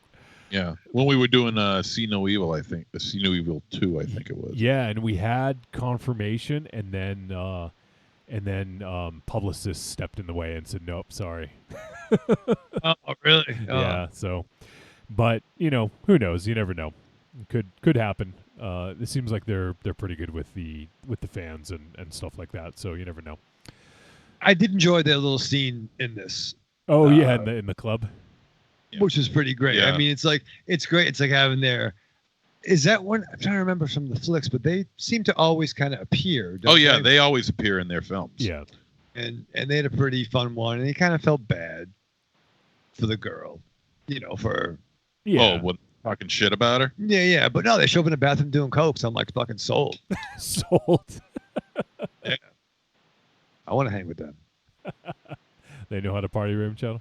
Yeah, but also she Rose, that's her name. She starts getting it. So she starts getting a taste for blood. I mean, after biting the lip of the douchebag. Yeah, of the douchebag, and then here she is. She's getting ready to make herself something to eat, and it's like a steak or whatever, and there's blood on the thing which the steak comes in, and it's dripping all over the place. Next thing you know, she starts lapping that shit up and everything like that. So her fixation on blood is getting stronger and stronger. Well, I'm surprised you guys didn't mention because she had said that she was vegan. So I'm surprised. I caught that. I caught that, and I was like, Oh, that's right. Yeah, I forgot about that. Yeah, But no, because her friend they- got all the organic vegetables, and she was talking about earlier about like how X amount of farm animals die to feed so yeah, there was definitely some talk about it. And that's a pretty important bit of business. It was important to the character before and what she's become. Yeah, and it wasn't used as like a fucking soapbox. It was actually important. Change of the character. Her instincts overtook her morals, in a sense, So that was, I think, a big point, because it really showed that she couldn't control this. This was something that was just happening, and she wasn't even thinking about her morals. And then after she drank all the blood from the package, like she kind of hunched down on the floor and was like kind of like almost like shocked at what she did. Revolted. Yeah, a little revolted, but you could tell that at the time she was definitely into it. So I thought that there's a lot of nice little subtlety in this in terms of like little character beats, I thought. So let's see. So there we, and she goes out, and then she sees her old boss, and he's like, "Oh, you're coming into work. You look beautiful." Blah blah blah. Like, so he invites her back to work, and he's all excited to be working with her. So once again, is that sort of that outward appearance of her self-confidence is really helping her out here, it seems. But now you're welcome. Now you can come to the fucking big kids table. Yeah, because now when he sees her, he realizes he is told by her that he's like, well, that's not one of my dresses, and he goes, no, it's one of mine. You made this. Yeah, that's right. So now he started not only paying attention to her and her appearance, but also her talent as well. Yeah, it's like Adrian Sands from fucking Boxing on Lane, like Helena, like he was one of those like he had like that kind of like he's an obnoxious artsy douchebag. Yeah, fair. Fashion asshole. Yeah, fashion asshole is that a technical term? Yeah, yes, it is. So, and also we see the soap opera actor. I love that scene with him on set. Oh yeah, this was good. Yeah, and he was supposed to be like fighting, or was he supposed to be fighting with the doctor? I don't remember. But he was trying to film the scene. He's starting to get aggressive, and then they bring in a doctor, and he starts getting aggressive with him, and literally fucking attacks him, and starts yelling at him and beating the shit out of him, biting him. Oh yeah, because he had been infected. Yeah, so because he had been infected by what is Laura Rose by Rose. So this is sort of where this kind of starts to spread. And then it gets to the other doctor, and he's in the hospital. And when he's in the hospital, then it fucking spreads even more. So, and as MZ knows, going to the hospital, you can get sick in the hospital. Didn't you get MRSA when you were in the hospital?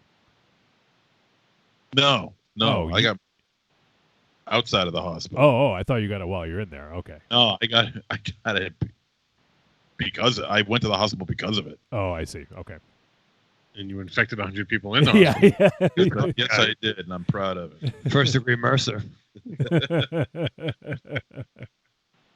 That's what the case that they gave me. I'm glad you better. That was scary. That's a bad thing. Don't get that. It was a long time ago. Yeah, I mean, don't come over my house with that. Too late. You're gonna call in a flip phone. You can broadcast from the shed. So everything's starting to go haywire at this point. She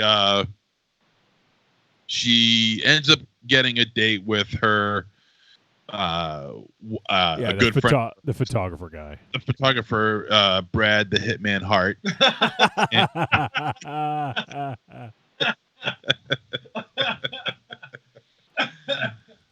Calm down, will you? And she starts I think she starts having hallucinations or some really weird shit's going on, and she's got to bolt out of the restaurant with him in tow. Oh, and that was one thing before that was we had the cameo from CM Punk. Yeah. Playing the scumbag once again. He plays a really good scumbag. He does. He was. I totally forgot he was in it. That fucking shiny ass shirt, like walking in, like being all uppity with the bouncers. But man, when I see those tattoos, I don't see an actor. I just see CM Punk. You know it's really hard to differentiate. They fucking got me again with those fucking tattoos. I'm like, no, fucking asshole with those. Oh no, that is him. You're like, who the fuck had got a Pepsi tattoo? Oh wait, a Pepsi and a fucking Cobra symbol. Yeah, right. I get the Cobra symbol. Yeah, and I really enjoyed Mountain Dew when I drank soda, but I wouldn't fucking had it on my fucking body. Well, I think the point, because he's straight edge. I think the point was he knew other people that were getting tattoos of like beer and like other stuff like that, so he just thought it was kind of ironic to get a Pepsi tattoo. That's the story I heard, so I don't know if it's true, but. And I do like CM Punk, and I do like CM Punk at just be the asshole. You're doing a really good fucking job of it. Yeah. Like that's fucking awesome. Like, and I do like him as an actor, but it was funny. Evil Corny had said that The Brood, Naked Lunch, The Fly, and Videodrome are his favorite Cronenberg films. Wow. Naked Lunch is awesome. Yeah, I saw that.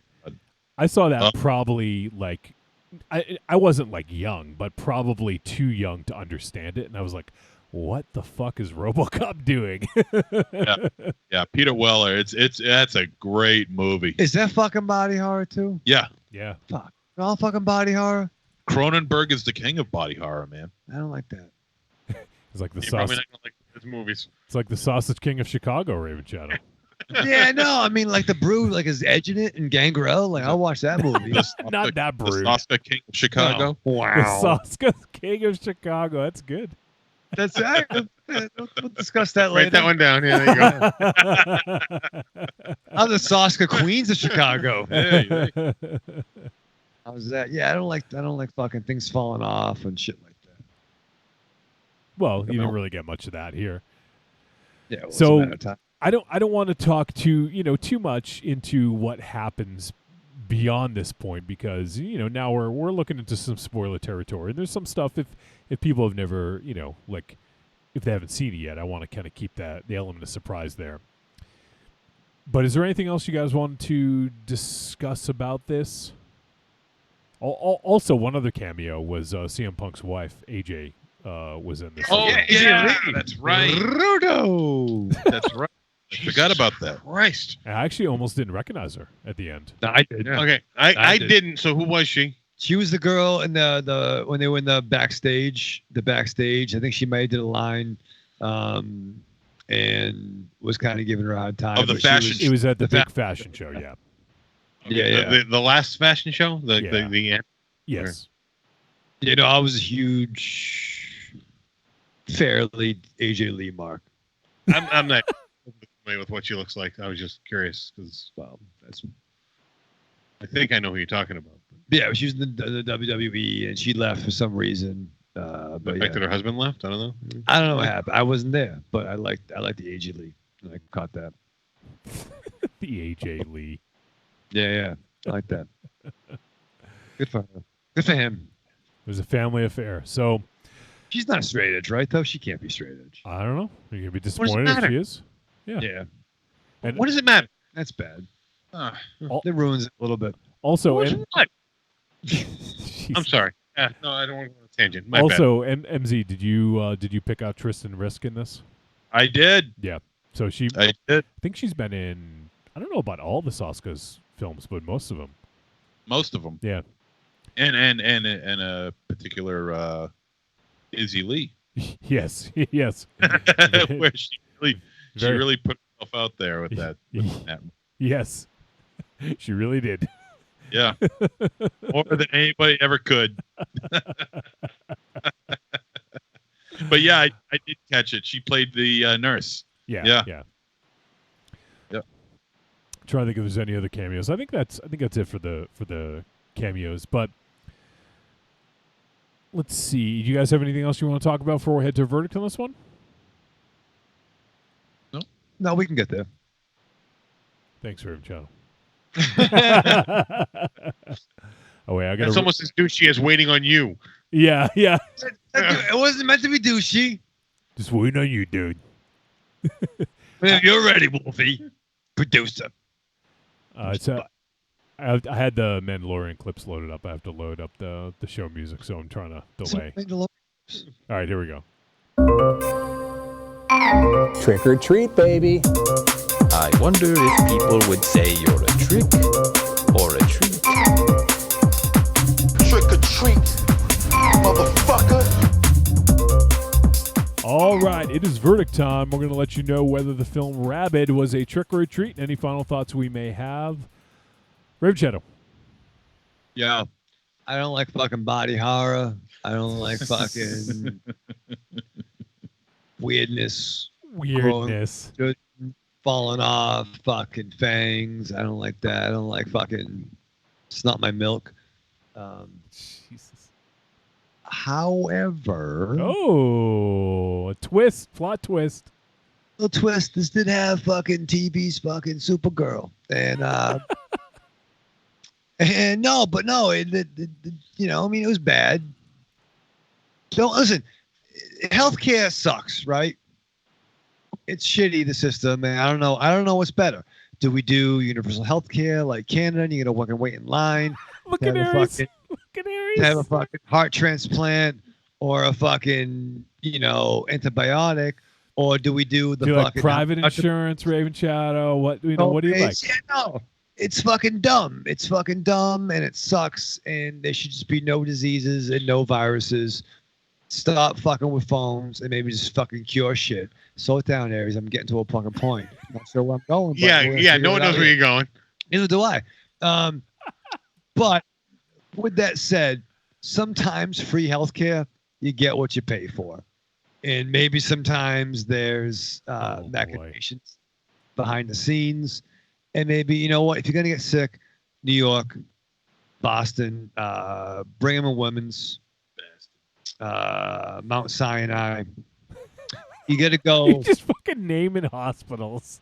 Yeah, I mean, if you're going to get sick, that's where you're going to fucking go. And don't go to some weird rogue. Yeah, St. Elmo's. You're going to go there. Sometimes don't go to the free clinic because you get what you pay for. But, I've not seen the original, but I want to check that out. And did I mention it's got fucking Supergirl? Smallville's the treat. Aries, you gonna follow really that sucks? Up? No, yeah, that sucks. But the fact that I'm in the middle of these two motherfuckers is every week you pick one of them to start first. And it blows my fucking mind, and then I lose my train of thought. Once. I'll start with you. I want to go first. Okay. And the one time you're going to pick me to go first, I'm not going to have anything to say. Yeah, exactly. Oh my God, my head hurts right now. Why? Where can you get that review? That discussion? That's not a good thing. Just because you can't get it anywhere else doesn't mean it's good. All right, I'm sorry, other Tim. The fact that this was tuned out after that. Click. The fact that this was a Cronenberg remake, I was a little disappointed with the lack of body horror that was in it. There was some good stuff in it. I had like I said, I already said it, a little problem with the prosthetic with the mouth. Minor issue with that. It was good overall. There was some other practical effects that were very good. There was some inside of the mouth shots which were very good. But I just wanted more for what I was sitting down for. I hadn't seen the original, but I am familiar with Cronenberg's work, and I had expectations, and they did not live up to that. It was a decent enough storyline. It was a little twisty and turny, whether it was a zombie movie or a plague movie or whatever else. It didn't pick a direction, and that wasn't a bad thing. But the ending of it, little anticlimactic. Just kind of was like all of a sudden you were there and it ended and roll credits. So, but you know what? Check it out. It's worth the watch. So it is a treat. Corny says, "Fuck healthcare. We want the super soldier serum and we want it now." Thank you, Corny. Yeah. Is there any side effects to that? As long as you're not as long as you're Cap, you're fine. I think every other motherfucker, that's the problem. when they shot the you have to fucking. be the perfect specimen. No, they shot fucking was the Erskine or the fuck that he had the missing component and they ever like tried to like duplicate it. All right. Let's not leave MZ hanging over some comic talk. So go ahead, MZ. Okay, well, I agree in part with what you said, Aries, about the fact that the body horror did not really show itself. I mean, it did, but you have to wait a long time for it to appear. I thought the performances were actually fairly decent. I like the way it's lit. I really like the way it's lit, to be perfectly honest. I think it's very well. The movie looks very well done. I think the prosthetic devices were done very well as well. I also pay attention to the score on this one, and I thought the score was pretty good too. Now, as it being faithful to Cronenberg's work, I think it's a well-adjusted take on Cronenberg's Rabid. With a couple of new twists. There is the whole deal with fashion and to a certain degree, I think feminism as well. I think this movie, you know what? The more I think about it, the more I really do like this movie. It's got a good amount of gore in it. The deaths are fun. It's fun to watch. Always good to see people dying on screen. and Saska's sisters like the gore, and they inject that at the right points. And the injuries that were on Rose, especially when she's taking the bandages off, was very, very grisly, and I liked the way that really punched it in there for me. I like the way that looked. There's a lot to like here. Very few things that I can complain about, which is not to say this is a perfect film. It's not. But I'm gonna say this is one of the better, worthwhile efforts, not only in terms of remakes, but also in terms for Saska Sisters. I think this is far better than their last film. And I'm always interested in seeing what they're going to do. So we'll give this a pass. This is a treat. All right, and for me, I will sort of piggyback on what you said, and I think this is a bit of a return to form because, I just wasn't crazy about the output of their last few films. Let me just pull it up real quick. So I know they did. Was it Vendetta? American Mary was awesome.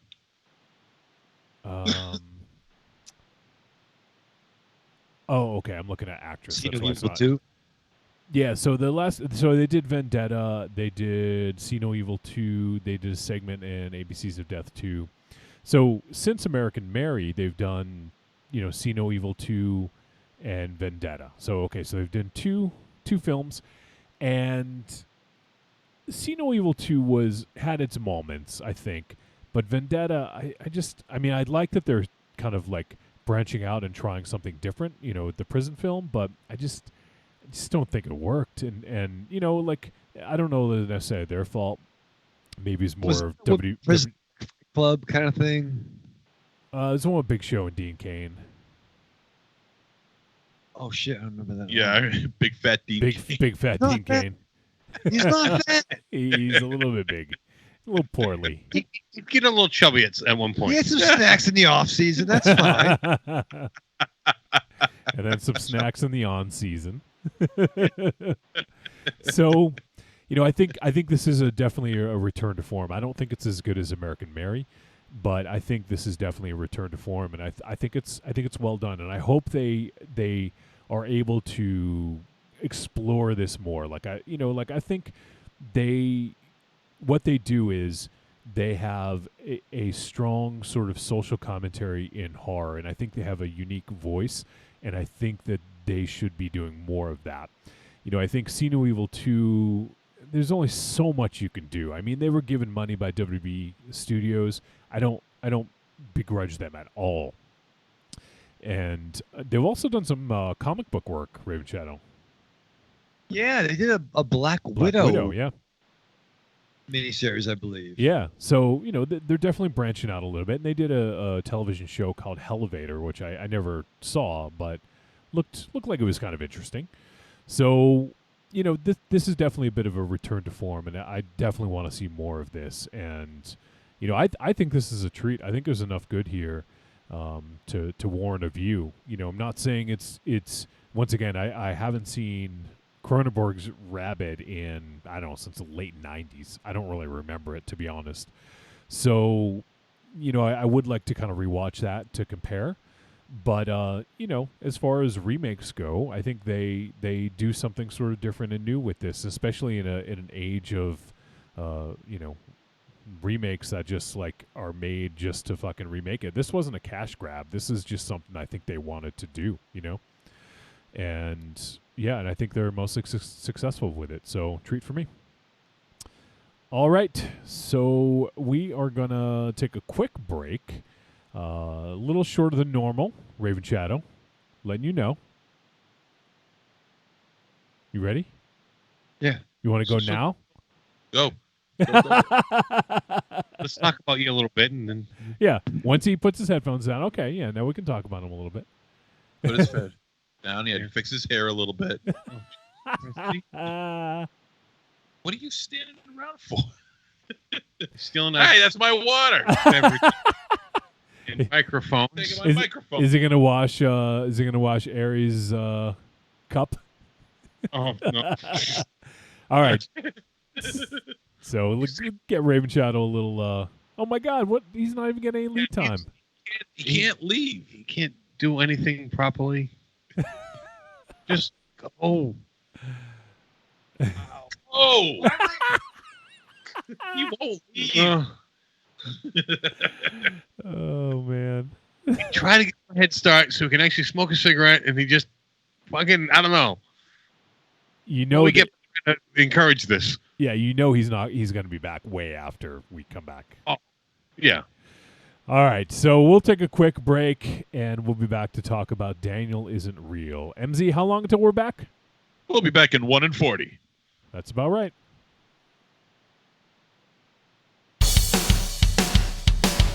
Greetings! We are the Retro Reductopus Cephala Podcast, a bi-weekly show that celebrates all the things that made growing up awesome. He's right. We wax philosophic about lots of geeky crap like old video games and movies, toys, cartoons. I don't know, help me out here. Music. Pants. Quoting video games that don't have dialogues. Shabibers. Tasty news. Unnecessarily long Japanese onomatopoeia. Butt breathers. Uncomfortable nature facts. Or how to install a thermoflange. And unlike all those other podcasts, we at Retro Reductopus have an exciting rotating host schedule. Do we? We sure do. So, if you didn't like the guy flapping his gums this week, like me, worry not, gentle listener. Next week we'll have a whole new host. Of problems. Hey, they might still suck, but they'll suck differently. And you know what's really cool? Retro Reductopus is part of the Inebriarch Podcast Network, with new episodes out every Tentacle Tuesday. Which is like every other Tuesday. We named it. Anyways, you can listen to us at iTunes, Google Play, Spotify, Stitcher, or straight from the tab, reductopus.buzzsprout.com. Thank you guys for having me on. It's a blast. You guys are awesome. Thank you so much. And, Trick or Treat Radio, man. That's where it's at. That's the new Fangoria Radio is Trick or Treat Radio. Don't say that. You really put us under. It's like swearing in church. You just jinxed us. Yeah. you put a lot on our shoulders just now. Well, we can strive for you greatness. You guys are awesome. Yeah, you really are. You got a great show. Hello. This is the Sasquatch, a.k.a. Bigfoot, but you can just call me Frank. And when I'm not stomping around the woods throwing rocks at hunters, I like to listen to the Paranormal Punchers podcast. That's right, Paranormal Punchers. They talk about all things paranormal, and they're hilarious. Go find them on iTunes, Stitcher Radio, Google Play, and ParanormalPunchers.com.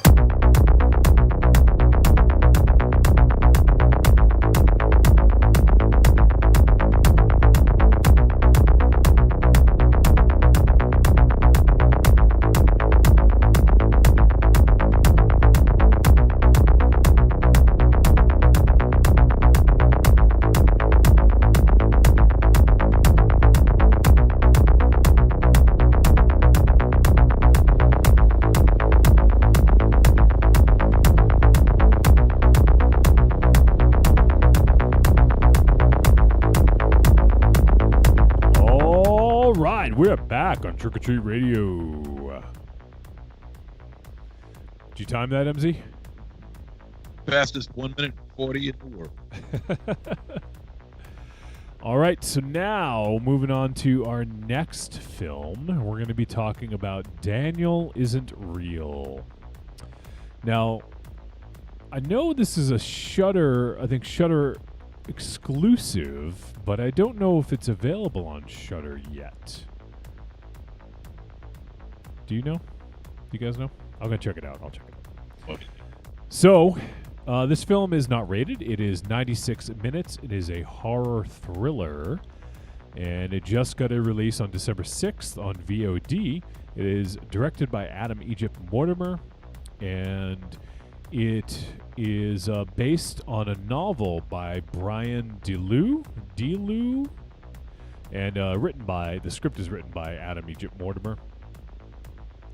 And the film stars Miles Robbins, Patrick Schwarzenegger, Sasha Lane, Mary Stuart Masterson, Hannah Marks, Peter McRobbie, Andrew Bridges, and we'll stop there. The synopsis: a troubled college freshman, Luke, suffers a violent family trauma and resurrects his childhood imaginary friend Daniel to help him cope. So, as I mentioned earlier, this film was produced by Spectrevision, and I'm looking on Shudder right now to see if it is available. And it is not yet. I assume that it'll be popping up on there eventually. I think it's one of those deals kind of like Revenge, where we thought it was going to appear on Shudder, but they're probably going to give it a little bit of leeway on VOD first, make some money, and then pop it up onto Shudder. So you guys will probably be able to check this out on Shudder in the not too distant future. But so I heard some pretty good buzz about this one coming out of festivals and such, and I thought it'd be a good one to check out. And obviously, it features Patrick Schwarzenegger, the son of Arnold, of course. Had you guys seen him in anything before? No, I didn't even know he was an actor. He was in that movie Scout's Guide to the Zombie Apocalypse, which I did not see. Yeah, I didn't see that one either. I wanted to see it, but yeah, I never had the opportunity to. He was in the Benchwarmers, okay. Well, he was. I mean, he was Jock Kid number 3. Yep. Okay, of course. Yeah. Of Memorable course. performance. Now I recognize him. Yeah. So I think he's still pretty young as well. He was born in 1993, so he's 26? Yeah, 26. So still pretty young dude, getting dipping his toe in acting, just kind of like his dad did. And obviously his mom is also Maria Shriver, if anyone cares about that. But so MZ, I know that you're a fan of Spectrevision, because every time I know you've mentioned every time you see that logo, you get excited, right? I do. Now, why is that? Because they deal with films that appeal to what I like, and a lot of the films that they have been backing are films that have for lack of a better term, a classic connotation to it. Something on the idea of like fucking A. Can't believe I know the movie now. I forget it. Jeez, on the tip of my tongue. Before Mandy came out, the director's last film. Who? Panos Cosmatos? Yeah. His first. Yeah, Beyond the Black Rainbow. Yeah, that's it. Jesus, that's driving me nuts. Yeah. That when I see that logo, I think of Beyond the Black Rainbow. Well, they actually didn't produce that though. That came out before they were doing their thing. I thought that was Spectrevision. Nope. They did Cooties, Girl Walks Home Alone at Night, Open Windows, The Boy, Greasy Strangler, Mandy, Daniel Isn't Real, and Color Out of Space, which is coming out next year. Maybe I'm thinking of Mandy then, not yep. Beyond the Black Rainbow. I must be thinking of Mandy. They also did Toad Road and LFO. Yeah, their library is a blast. This is so much fun. You know, there's a lot of good, entertaining movies under the Spectravision label, and so when I saw the logo pop up, I was kind of excited because I'm thinking, oh, this is going to be this good chance. It might be a good one. We'll soon find out. Raven Shadow, now does he have his headphones on? Oh, put your headphones on. He's trying to talk to you. Jesus, unbelievable. Unbelievable. Unreal. I am unbelievable, John. As you were. Raven Shadow. Corny says Raven Shadow used to dress better when he had to leave the house. The fuck, Corny? When you get up and leave the room, people can see what pants you're wearing. They changed the fucking dress code at the fucking job, man. I'm still wearing the fucking button down from the top. Button down from the top. I'll put the fucking suit on, Corny, all right? I'll fucking do that. Let me do that. Why don't you go do that? Yeah, go put the suit on. Yeah. Which suit? I found the fucking Superman pants with the fucking no symbol on the fucking the front. The front. I love how you pause for like 10 seconds. A symbol on the front. I'm at work at my birthday show. Your birthday suit? Yeah. Well, I got a lot of slacks in the back. I got a closet like fucking Michael Keaton, fucking Batman. It's all fucking slacks. And DeLorean with carbon. Corny also says, "Yeah, the Brood had me scared of kids in hooded jackets when I was a kid. I remember being young and seeing that on the movie channel." Oh, yeah. Gothic lifestyle. Yeah. All right, so Daniel Isn't Real. We get a pretty interesting opening here. And let me actually real quick. Let me talk about Adam Egypt Mortimer. This is the first film of his that we have done, but he did one other film called Some Kind of Hate from 2015, which I remember that sort of popping up, and I never, we never did it for the show, but it starred Andrew Bernarski. MZ, I know you're a big fan. Boo. Maybe that's why we didn't do it. But so this is his second feature, and he has another one that's in pre-production right now as well. So it seems like he's kind of moving along, doing his thing. But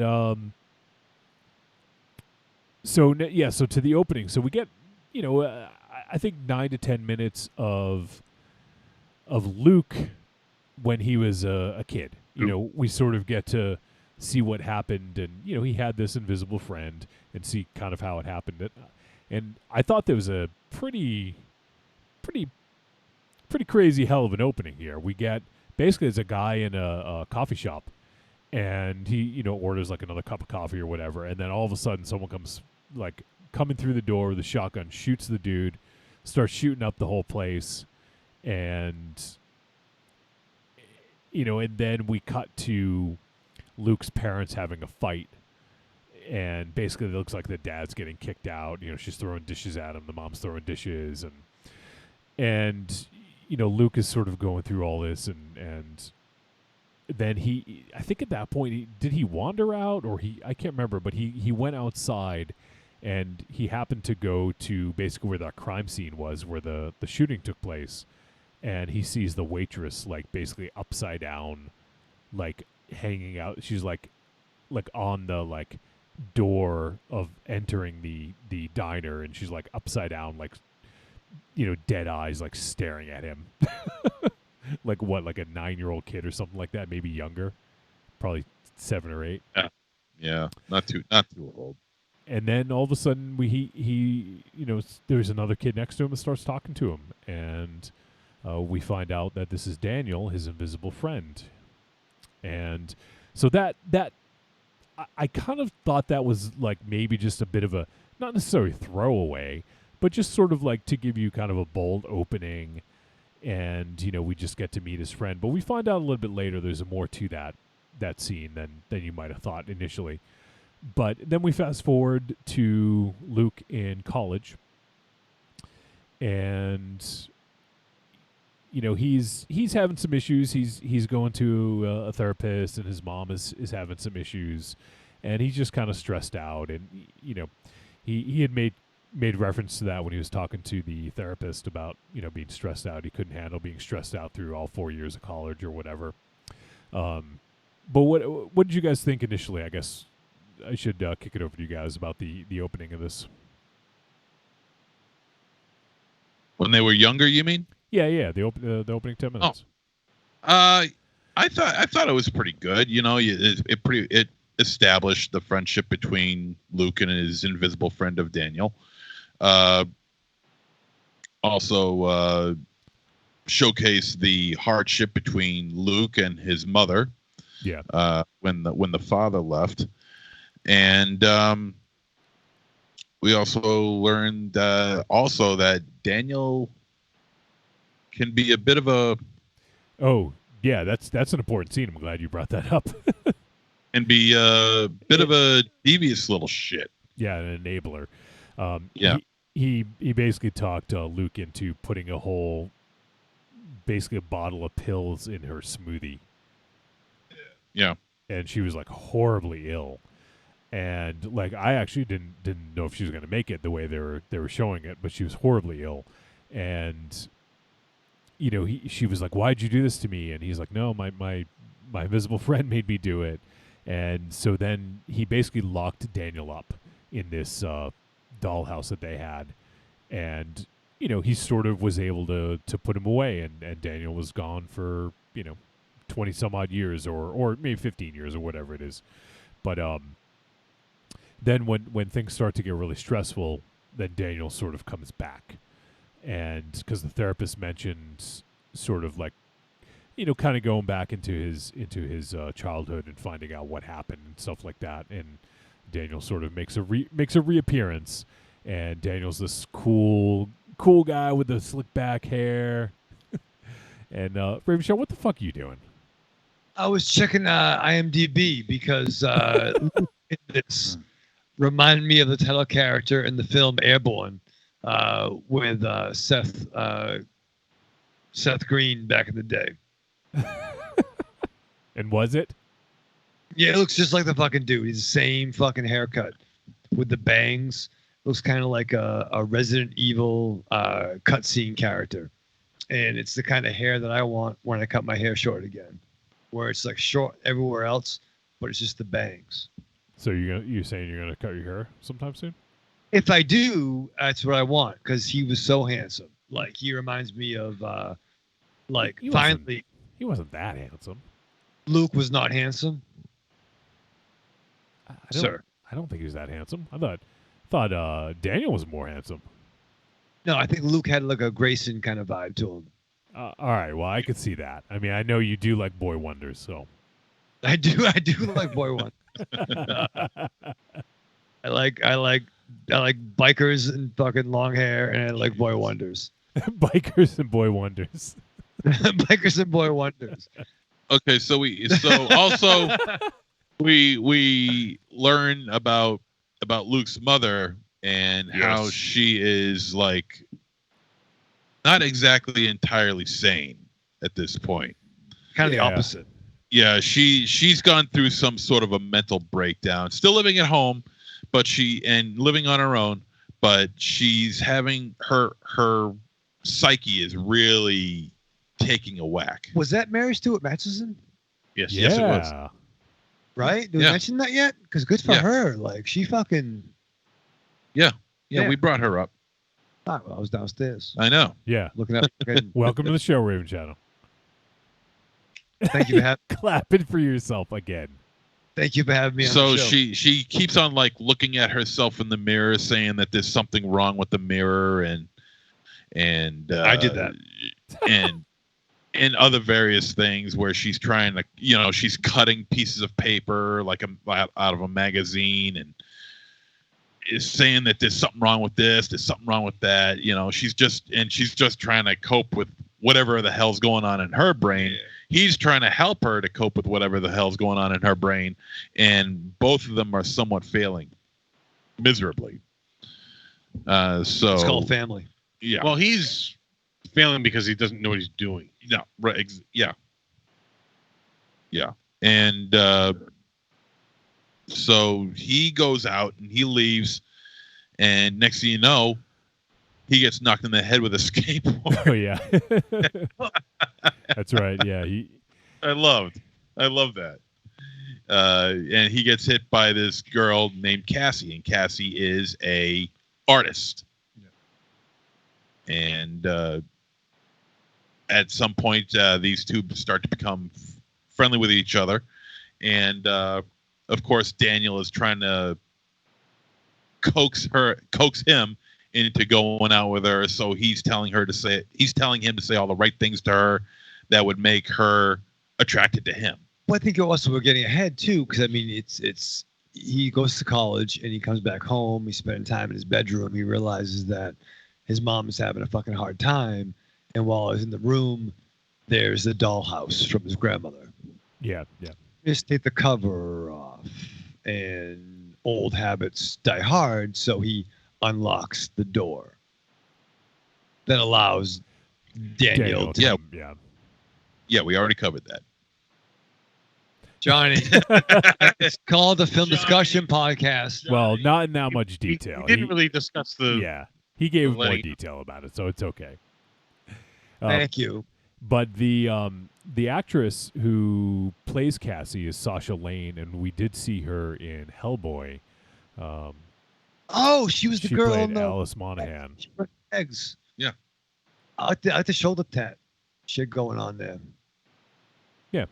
I thought she looked familiar, and I actually didn't recognize her until I looked at her IMDb. But yeah, so we saw her in Hellboy.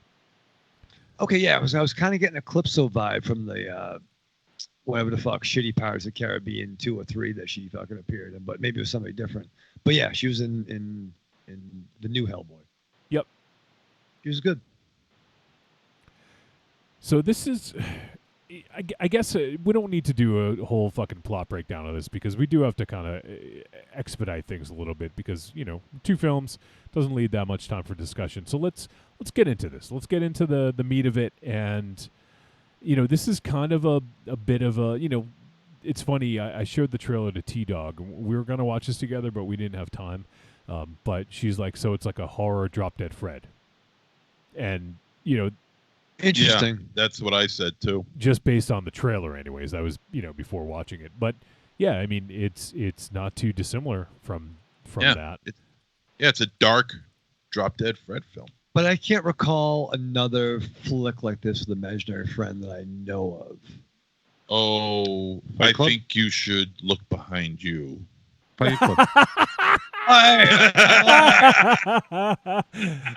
that was good delivery. That's where my mind went before Drop Dead Fred. Yeah. All right, well, spoiler alert. Sorry, corny.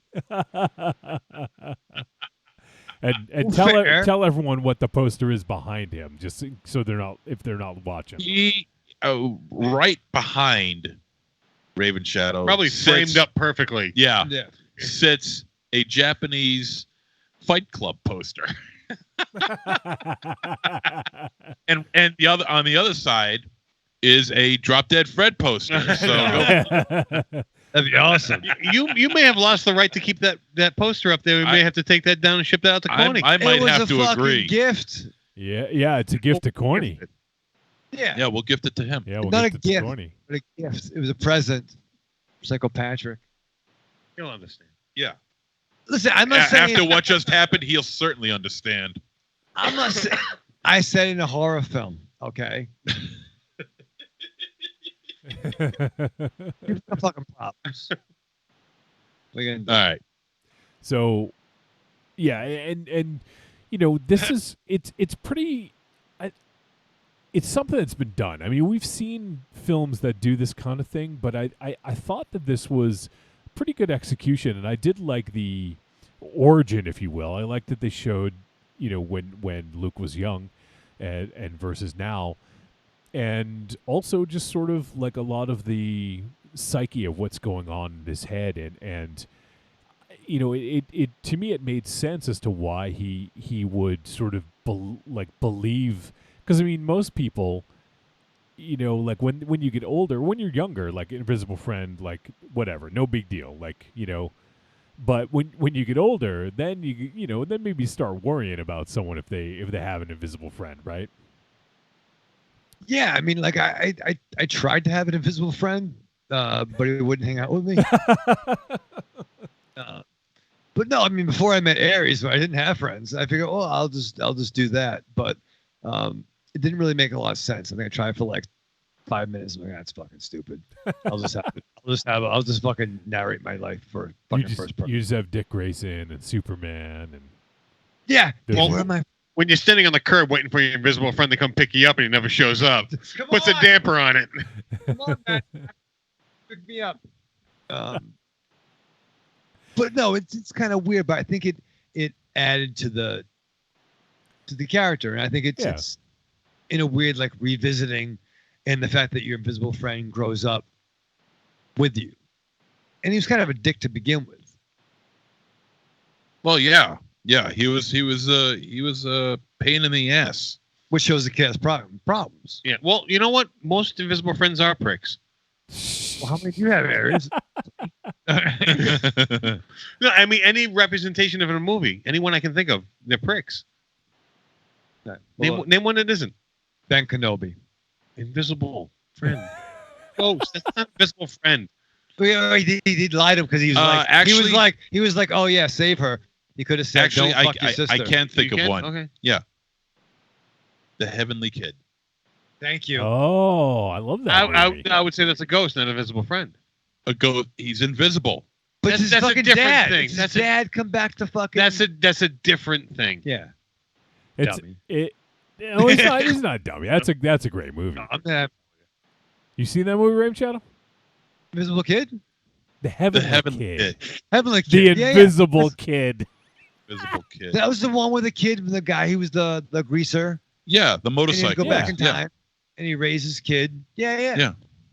I love that movie. Yeah, it's great.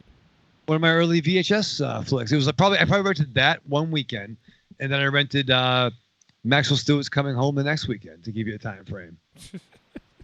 Or Stuart Morgan's Coming Home. Whatever. All right, let's get back to this one. Yeah, let's go.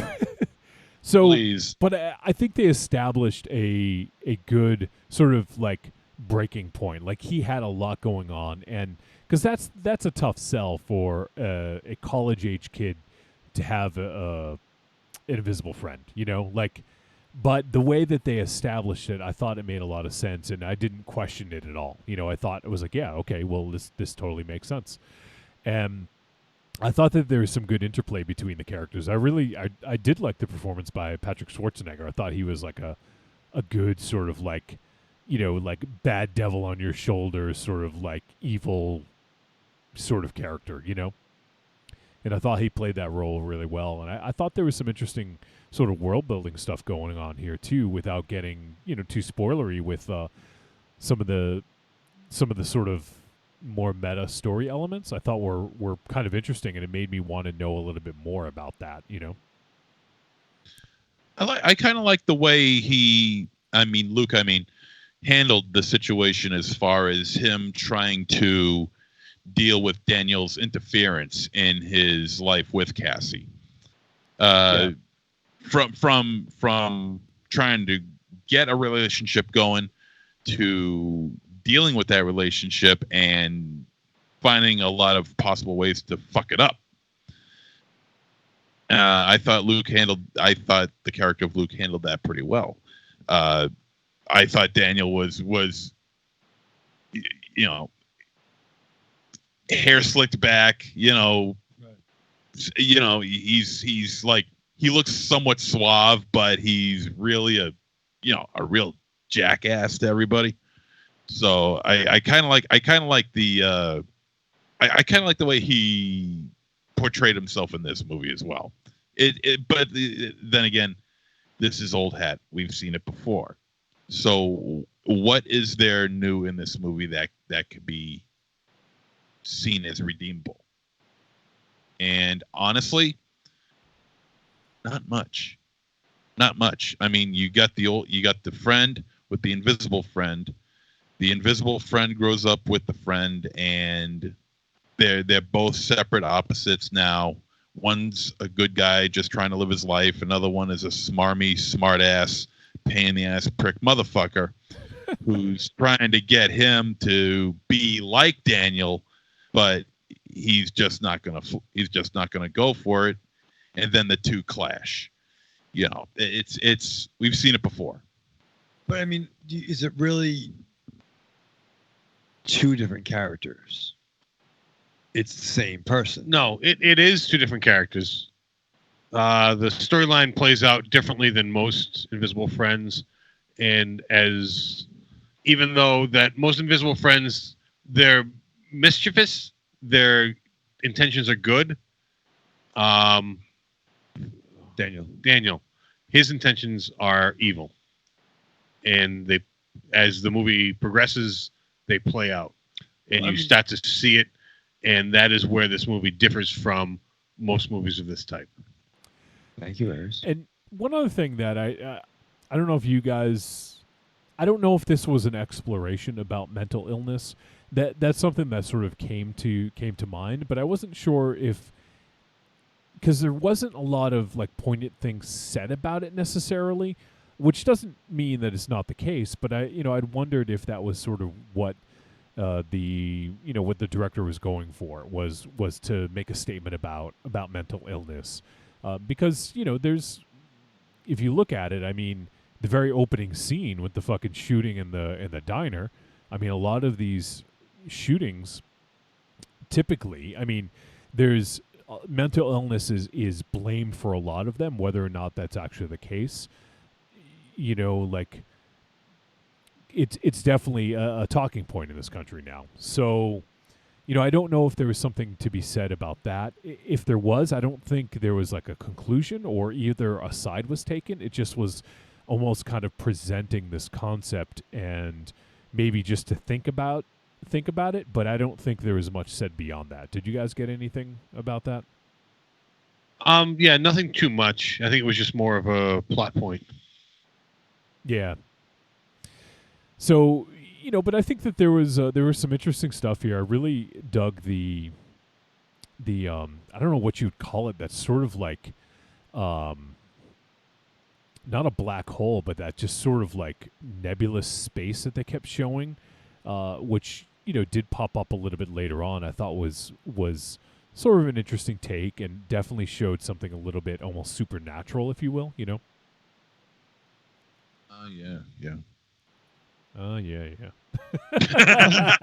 But it's hard too. I mean, you could blame mental illness on several things. Yeah. The same way you could be like, it's a crazy Vietnam vet pulling guns and doing stuff. It's the post op skull pope. That's what I mean. That's why I mean it's just more of a plot point than anything else in this. And clearly, like he there was something up with his mom. I mean, clearly there was, so I don't know if it's something that he inherited, something that he just grew up with, or because. Good.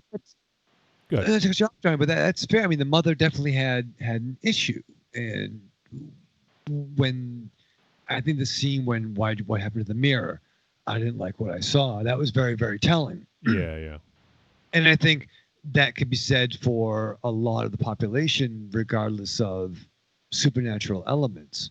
And there's some shit going on that's people are affected by, that maybe people are dealing with some shit, right? And then maybe we don't know about it, and it's in secret and it's in hiding. And the mother was able to hide this, and this kid's trying to do his own thing, but when he comes back home, things are there. And I think there are things that are in our bloodlines that carry over with us. So whether it's something that was in his genes or there were some other supernatural machinations. You're scratching at spoilers. Well, that's part of the story. Well, I think you were far from the surface earlier. I'm trying to be vague, and you're like digging. That's what I'm just trying to. That's why I'm just trying. I was trying to like just brush over. All right. Well, I'm putting the shovel down. Yeah. Okay. I'm not digging. I'm sorry. And so one other thing, and this is sort of an important quote, I guess, but the Luke's psychiatrist hints at his mom's inability to care for him properly, and how that may have stunted his growth, his mental development. And there was a quote from the doctor. He says, "The mind reflects its environment." And then when you look at that house where with the pages all over the walls, you can sort of get a sense for, obviously she wasn't like that the whole time, but you can get a kind of a sense of maybe what it was like to grow up with that, And the thing is, and we talked a little bit about this with Tigers Are Not Afraid, but Luke is almost sort of empowering. Daniel is almost sort of empowering Luke. Because he's giving him that self-confidence, and he's making him say all the right things, and he's helping him hook up with girls and stuff like that. So he's like, it's like a fuck, what was that movie with Steve Martin with fucking blue you thinking of My Blue Heaven? My Blue Heaven? No. Fuck. All of me? The Jerk? It was Serrano de Bergerac. Is that the Roxanne. story? Roxanne. Yeah. My Blue Heaven was awesome. But yeah. Yeah, in a way, you're right. Yeah. But no, he's like, you're an artist too. Yeah. Yeah, he's feeding him lines. Yeah, it's a lot like the Cyrano de Bergerac story where the guy's feeding him lines to tell this girl that he's trying to woo. Right. Yeah, and it certainly works. I mean, he was confident, and he didn't stray from the script very often. Although when he did, it definitely proved some pretty hilarious when he was given the Bible quote. So on one hand, it's like, so the dude puts it in a box and lives his life, but fails because he doesn't have his fucking imaginary friend. Yeah. So, and I don't want to get too deep into the. I mean, we can talk about the relationship, but Luke also kind of sees things. He sees these sort of like creatures, which is a little bit of foreshadowing, and. I actually really dug I thought the makeup was well done in this. There was a couple like really standout scenes, I think. Yeah. I think no.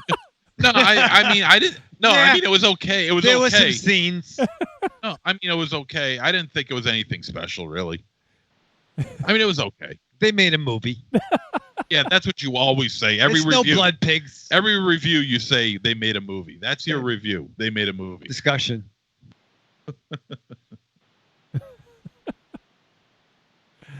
Oh man. This review sucks. Yeah. We're terrible today. You guys did not give me anything with this one. Well, it's Did Tuesday. you guys even see the fucking movie? Yes. Movie. In my defense, I fell asleep during it and had to rewatch half of it. We did cram jammed tonight. But there is the Chekhov's gun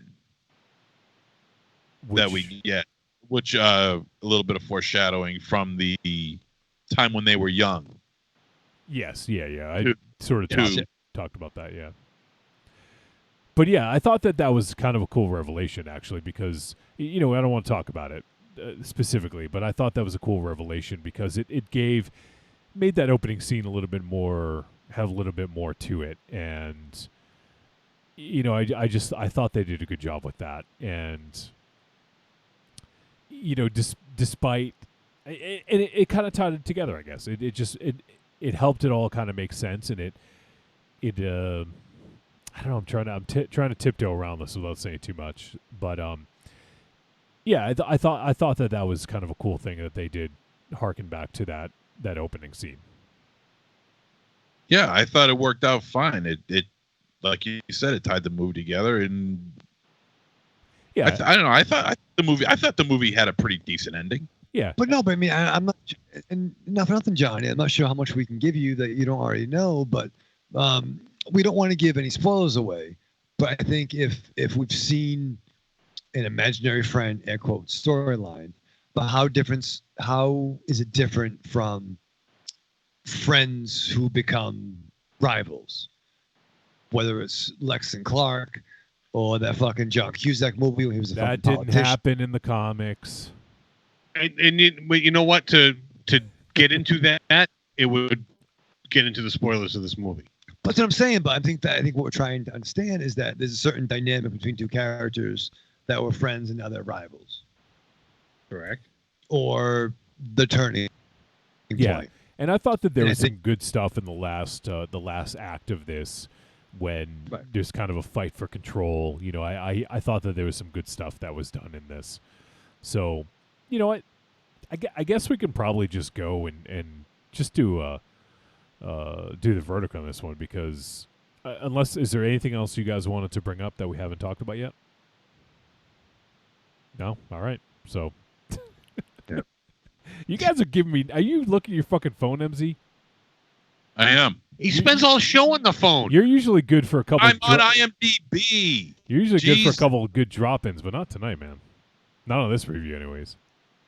Yeah, it's Tuesday, man. It's Tuesday. I saved my good shit on Thursday. I wasn't even supposed to be here today, man.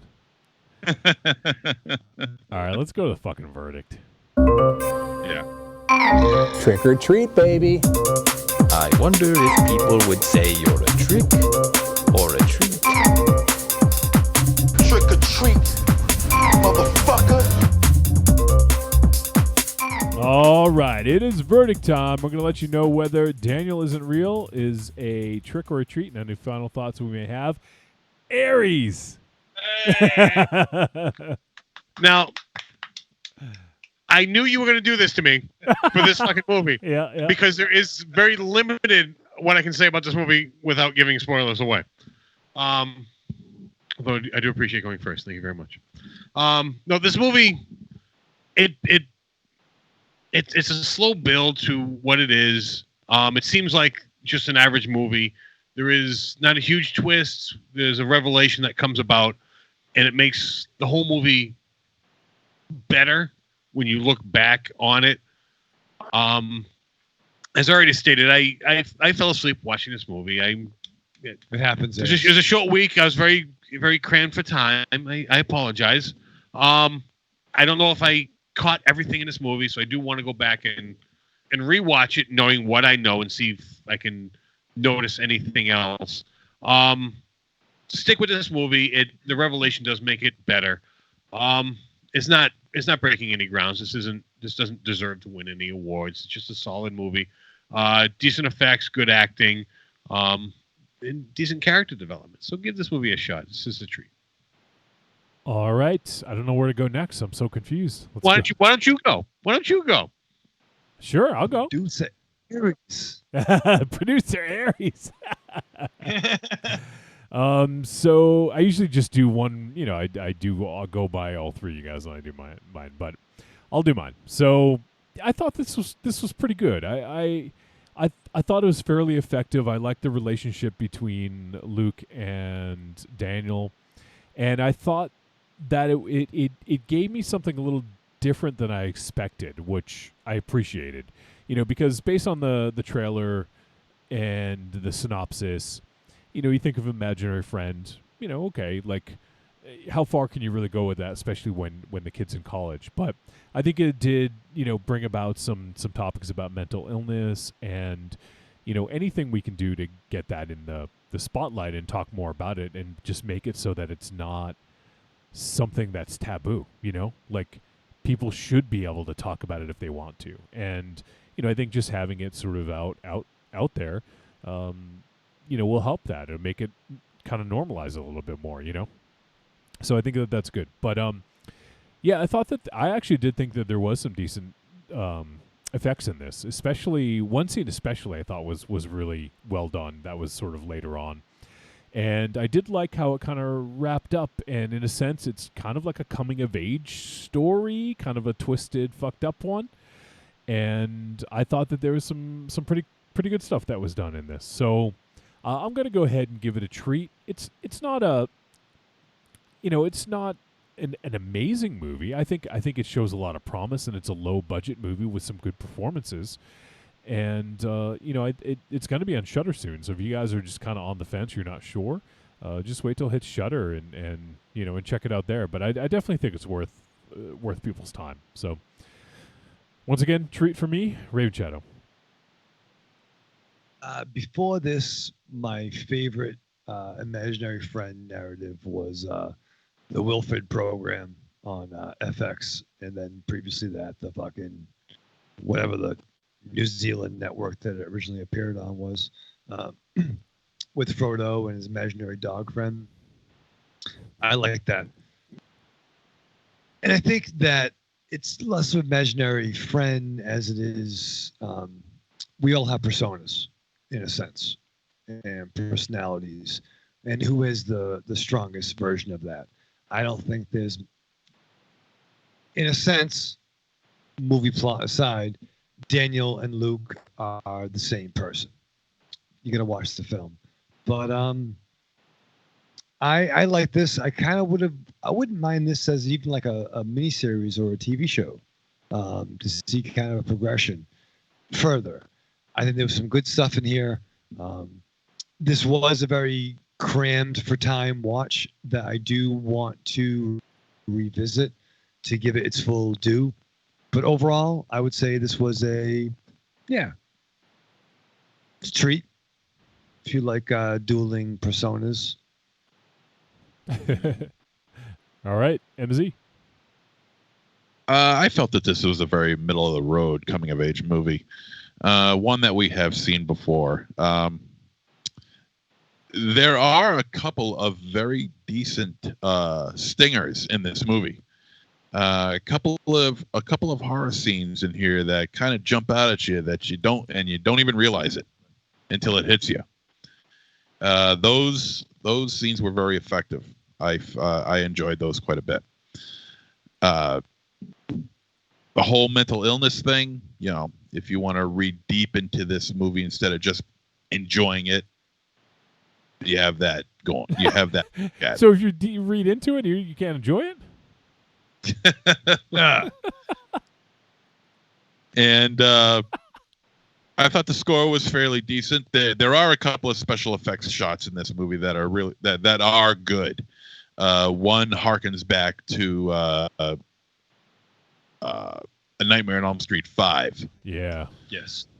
And or Troma's War. Take your pick. So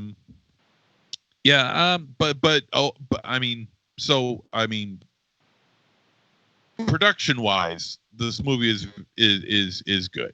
Looks good. It's shot nice. Actors and actresses pretty well done. The story itself, I just feel it's very pedantic, and very. What was that word again? Pedantic. Very middle of the road. Very plain, and I kind of wish there was a little bit more to it. It does tie up nicely from the beginning to the end in one particular aspect. But other than that, it's rather underwhelming. That being said, I will give this a treat simply for its the overall look of the film. It's got a couple of good shock scenes in it that should satisfy your horror craving, and that's it. Just check it out. It's not by any means something that you should stumble over to try and watch. It's not that good. It's not that great, but I say check it out anyway. All right. So that is going to do it for our discussion of Daniel Isn't Real. Once again, it is on VOD, be on Shudder in TBD. I don't know when. But keep an eye out for it. Now, next week, this is the last week of the year. So before we do our top 13 lists, we have 2 more films to watch. And the good thing about this is we have an extra 2 days to watch them, because we started early on this week. So we have No excuse. No excuses, exactly. Yeah, that doesn't mean you need to make them long ones either, though. Oh, shit. I guess I'll strike this 4-hour one off the list. Just kidding. So, yeah, for next week, one that I've already seen. It was in theaters, actually. And I'm wanting to discuss this one because I think it'll be an interesting discussion. And I'm pretty sure all of you guys would be interested in seeing this, so I don't think I'm throwing a curveball at you. But it's a film that stars Willem Dafoe. And shit! Robbie Pattinson. Yes. Oh, Batty Pats! And is written and directed by Robert Eggers, director of The Witch. That would be I've heard of that. The Lighthouse. No shiza. Just is hitting. Let's see, did it hit yet? It's coming out on the 20th on VOD. It may be available for digital purchase now. I think I see some sites that you can get it. But yeah, so it'll be available on the 20th on VOD. So if you guys have not had a chance to see it in theaters, I recommend checking out The Lighthouse. So we'll be doing that next week. And we typically do at least one sort of like Christmas holiday themed movie around now. And we haven't done any because we've done all these other films that we had. So this one we were going to do earlier in the year, and it just kept kind of falling off a little bit because we had other stuff to do. But it seems appropriate. So we are going to do a film, get this, Raven Shadow, 82 minutes long, Mr. Runtime. We're doing a film called I Trapped the Devil, written and directed by Josh Lobo. Oh my God! The main man. Is his name he who devours your entrails and thoroughly enjoys them? The synopsis on this one: a man descends into paranoia after trapping what he believes to be the devil in his basement. But things take a dark turn when his family unexpectedly arrives for Christmas. That happened to me last weekend. This film does have This film does have Jocelyn Donahue in it, though, MZ. Yeah. From House of the Devil. Yep. I'm excited for next week. You better be. I'm giving you guys the fucking Lighthouse. This movie, I'm not giving anything away, but this could be a top 13 contender on a lot of people's lists right at the end of the year. Why can't Willem Dafoe just be the fucking Joker? Because he was Jesus. Forgive him, okay? Because no. Have any of you guys seen Last Temptation of Christ? When I was fucking 16, dude. I fucking love that movie. I was a kid. I watched it over Parallax's house. I don't know why we fucking watched it. I'd like to watch it again, though. Have you seen it, MZ? The Last Temptation of Christ? Yeah. Oh, God. That was a long time ago. 1988 it came out. That's the prequel, First Temptation. It's really fucking good. I love it. I was a kid. I'd like to watch it again, though. To be honest with you, I've never seen it. Really? Because yeah. It's not what you think. It's not. It's there was an outrage by Christians when that movie came out. That I remember. Okay. No, that I remember. I just I just figured it to be a religious movie. Martin Scorsese directed it. And all the religious people were up in arms and hated it.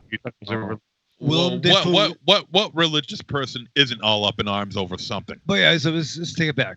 Martin Scorsese, Willem Dafoe, Harvey Keitel, and no offense to the good ones out there, but the Catholics are fucking flipped out. That's in your fucking wheelhouse. And you know who else is in it? Irvin Kershner, fucking director of Empire Strikes Back. He was in it? He's in it? Yeah, he's in it. Do we have that available anywhere that we could find, Johnny? It's probably streaming online. We'll check. But there's Barbara Hershey's in it. It's oh man, it's a great movie. Last Temptation of Christ. I recommend. If no one, it's long. It's 2 hours 44 minutes, but so don't add it as extra credit this week. But it's a good movie. But seriously, though, Defoe and Ray Liotta were talked about Joker early on back in the day, and I think Defoe could fucking nail it. Remember how you were talking about it's the sequel to the first Temptation of Christ? Remember? A few minutes ago. Yeah. Well, there's a movie that came out this year. It's on it's a TV show, I guess, on Netflix. It's 46 minutes long. The First Temptation of Christ. That's a fucking runtime. Jesus, who is hitting the big 3-0, brings a surprise guest to meet the family. A Christmas special so wrong. It must be from comedians Porta dos Fuentos. Obviously.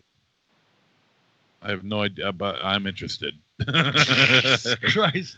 I'm queuing that up. Now you know what to do on Thursday. Yep. All right. We actually gotta wrap this up because my iPad is gonna die, and that's what you guys are on. So so we've got 2 voicemail. Hopefully they're not that long. Let me see. No, I think we can get through. So let's quickly go to the voicemail first. Let's kick things off with Evil. Let me turn the volume up and hear you from Evil Corny. This is Evil Corny. I'm just calling to wish you all a Merry Christmas and may the force be with you. What up, Raven Shadow? Corny. There you go. Well, same to you, Corny. Merry Christmas, Happy Holidays. May the force be with you, my friend. And if we're lucky, I think we might get a Corny appearance on the Star Wars spoiler episode. All right, we got one more voicemail. Once again, I apologize for rushing, but we got to get through this or else I'm going to lose the guys over there. So let's hear from previously aforementioned First Time Mike. A holiday greeting from First Time Mike.